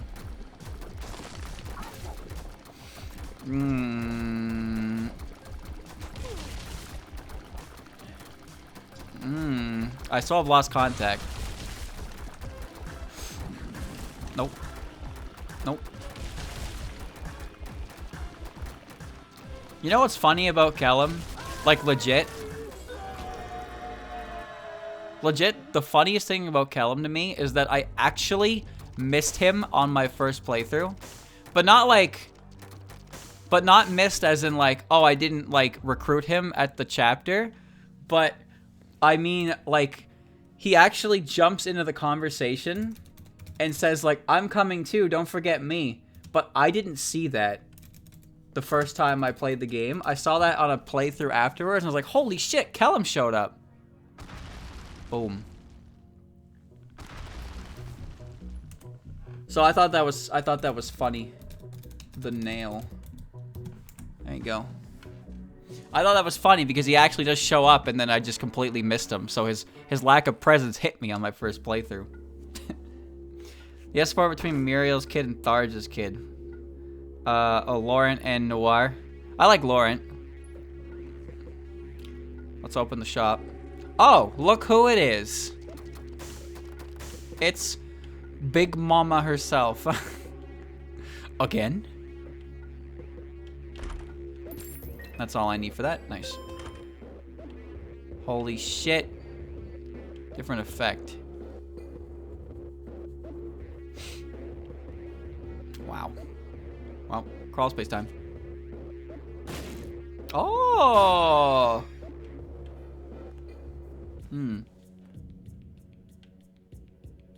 Air bridge. I'm like flying, dude. I don't even know what's going on. I got restock. Oh shit, you're right. I did forget. Mama!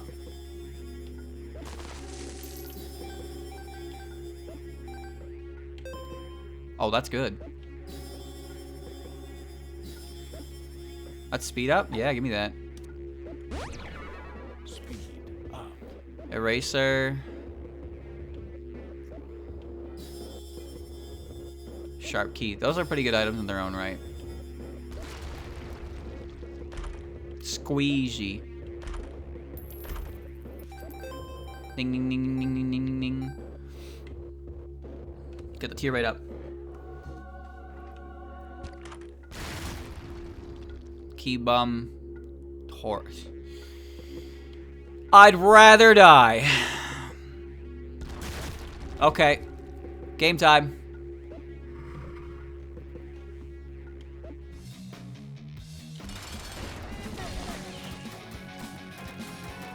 Oh, yes. Wow.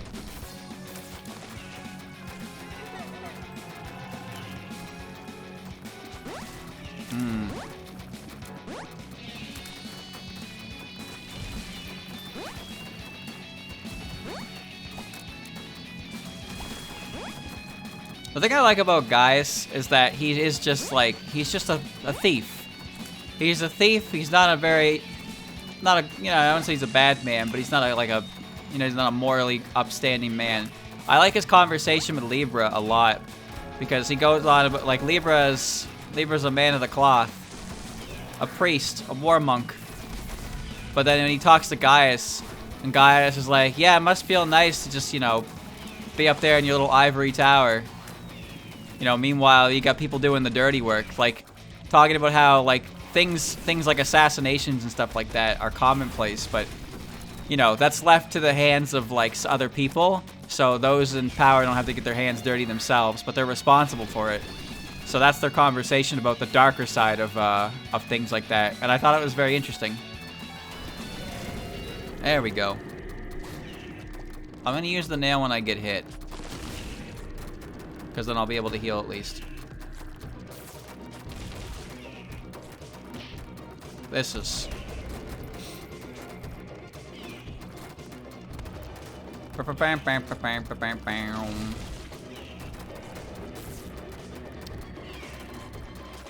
Look at this shit.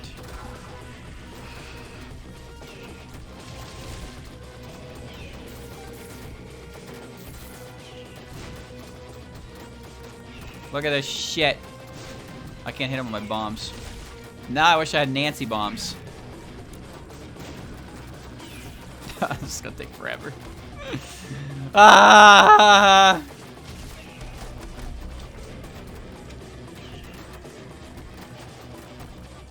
I'd like to say something like this is still a better boss fight than Delirium, but that's like, that's not a high bar. That might be one of the lowest bars possible. Finally. If you make a boss that's worse than Delirium, then that boss is not fit to be in a commercial video game.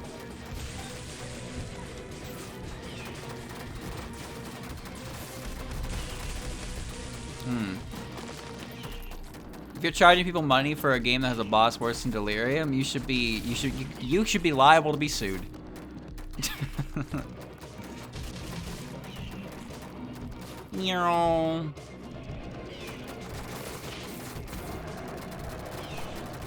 Dude, it's so hard to look.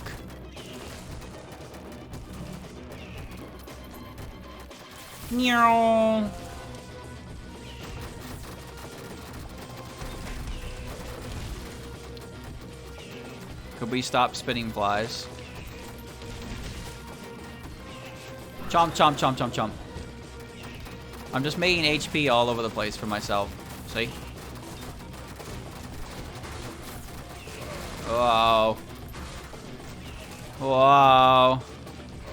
Whoa. Whoa. It never ends. All right.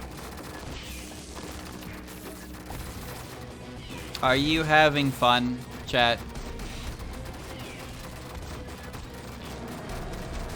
I tell you what I'm having right now.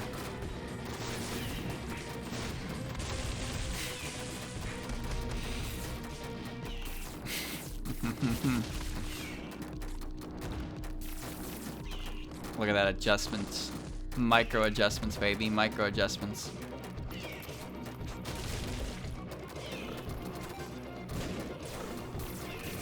Nope. Nope.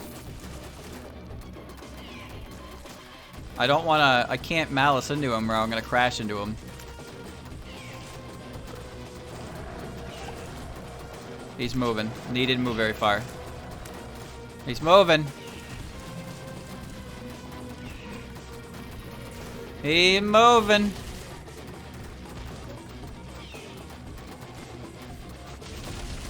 The end is nigh.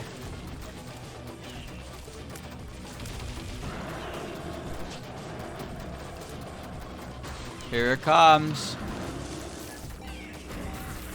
The hitbox on that move is silly, to say the least.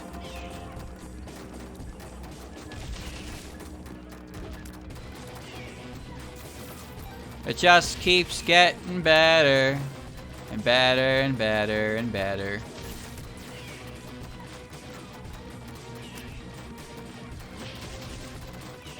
Here it comes. The final hit. Almost there. Surprisingly, an effective loadout to fight this boss somehow, but that felt awful. Soul of Fiend. Yeah, stupid idiot. Okay, well, let's finish this up in style, shall we? See you later. I did it. I won. Now I have to get the hell out of here.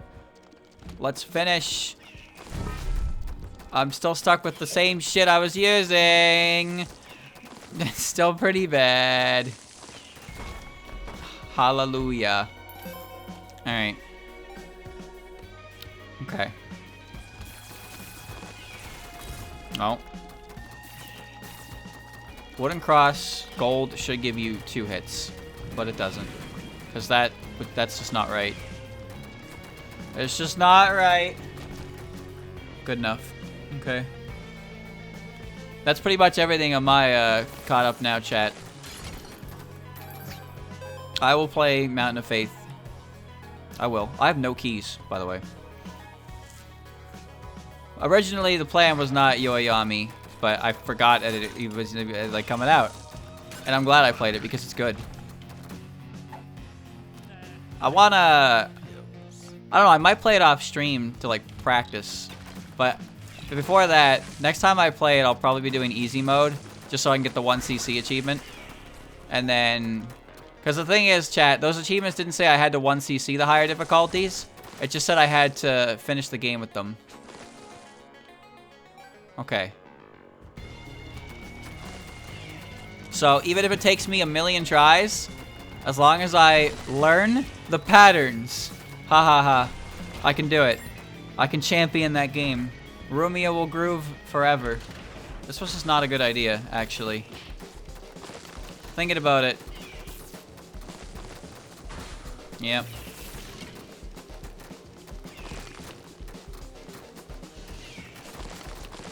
Okay. Yeah.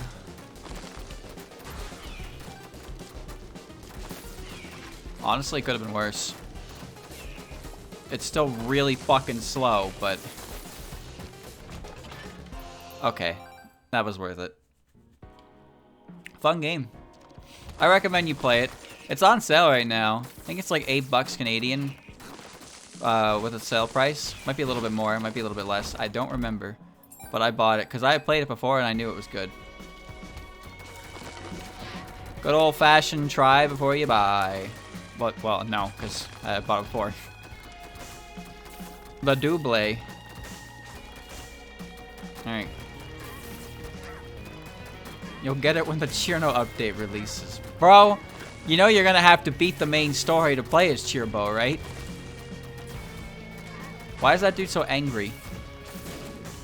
He's like unkillable now.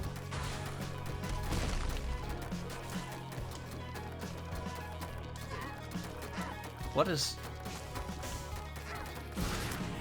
What?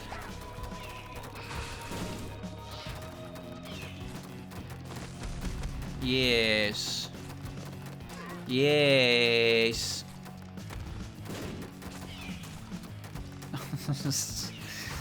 Oh my god, where's Cricket's head?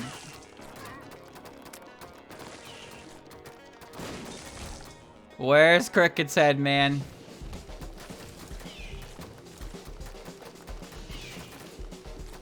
Nope. Stun him. Give him the stunner. Stone cold, baby. Stone cold. Nice. That's fine. That's just perfectly fine, really. Well, if Chino's gonna have a whole different set of bosses too, right? Most likely. I don't know why she wouldn't. Wow, why do I have no keys?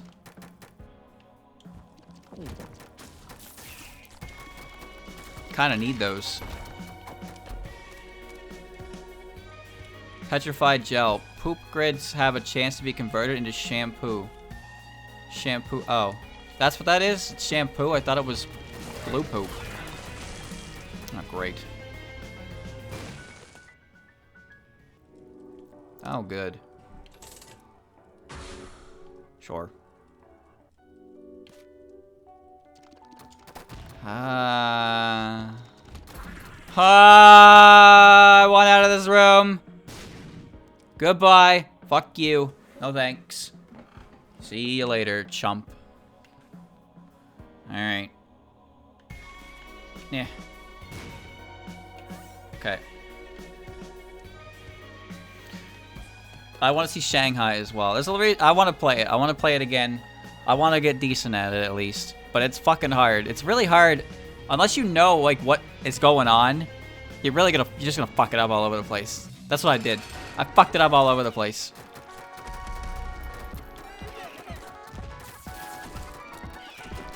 I can't get close. My short-range mega tiers do not work in this environment.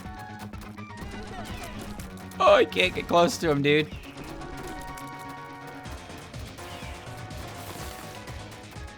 Get up.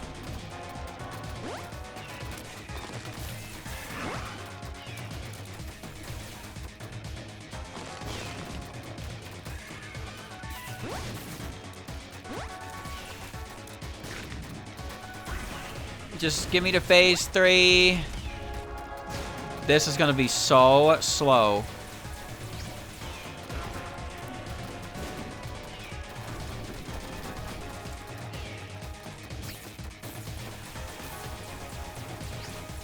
Yes.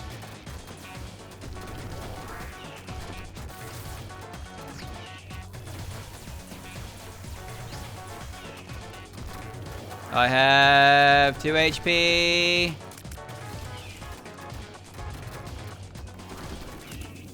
I don't even have enough DPS to put him into that attack again right away.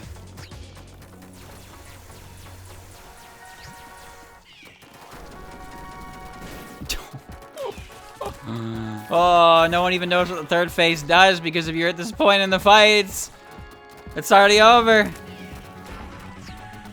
Whoops. I'm so dead.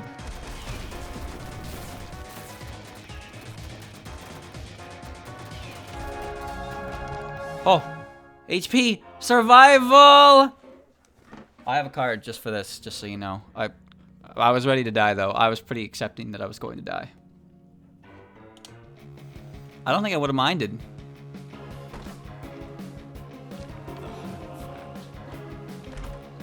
Oh, good. I don't have any fucking keys to open the chest.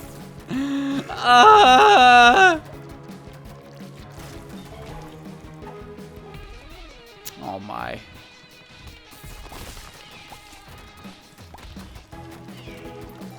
Ugh.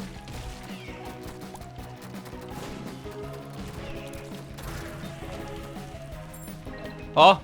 Oh. Oh. Oh.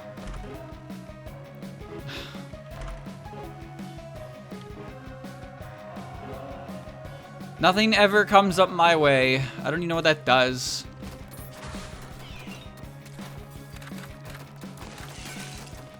Oh, that's nice. Get the hell away from me. No. Nope. Umbilical cord. It's better than the other one because the other one doesn't work anymore.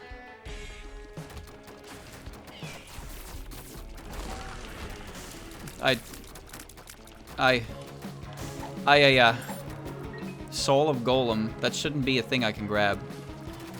But I have another key. What's it do? Mom's perfume. Spawns 3 golem trinkets. 1 damage. Extra heart. 3. Give me that. Yes. No, no, no, no, no. Give me the damage. Yes. Finally.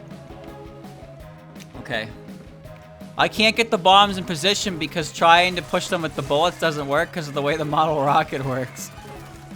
I'm trying to use bombs, but I can't move them.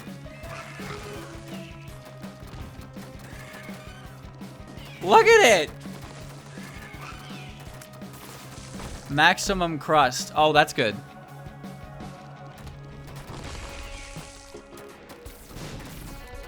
This is all bonus anyway.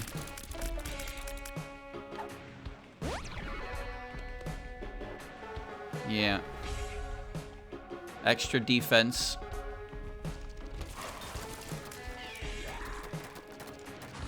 No. No. No, no, no, no, no. Some of these rooms aren't that bad when you have ridiculous abilities. This is not one of those times. This, hard to believe this beat Hush, huh? Shouldn't have.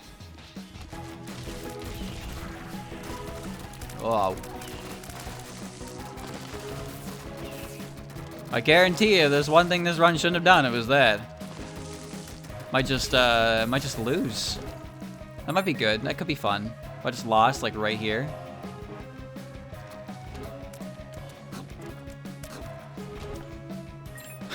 Yeah, let's just lose. Feeling like it's a good time. I've played my part in this one. Been an hour and 4 minutes here.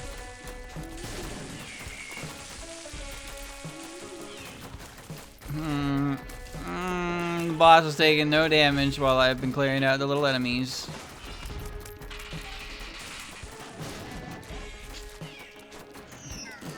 I see. Well. Alright then. Not a good room. Not a good room. Not a good room. No man in the planet can figure out what's going on in this room right now. Oh. Nope. Nuh-uh. Good.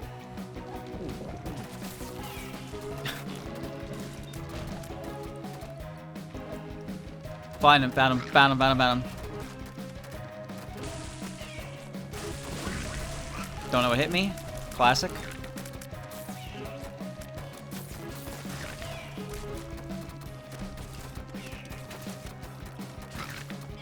I'll get that in a second. Alright. Alright. Alright. Ready? Here we go.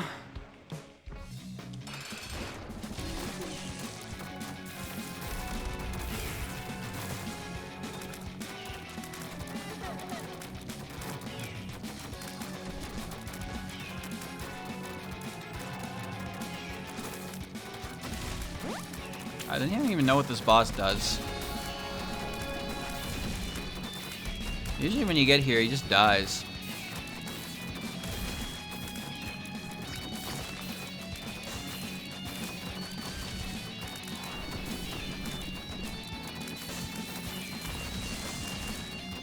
I win.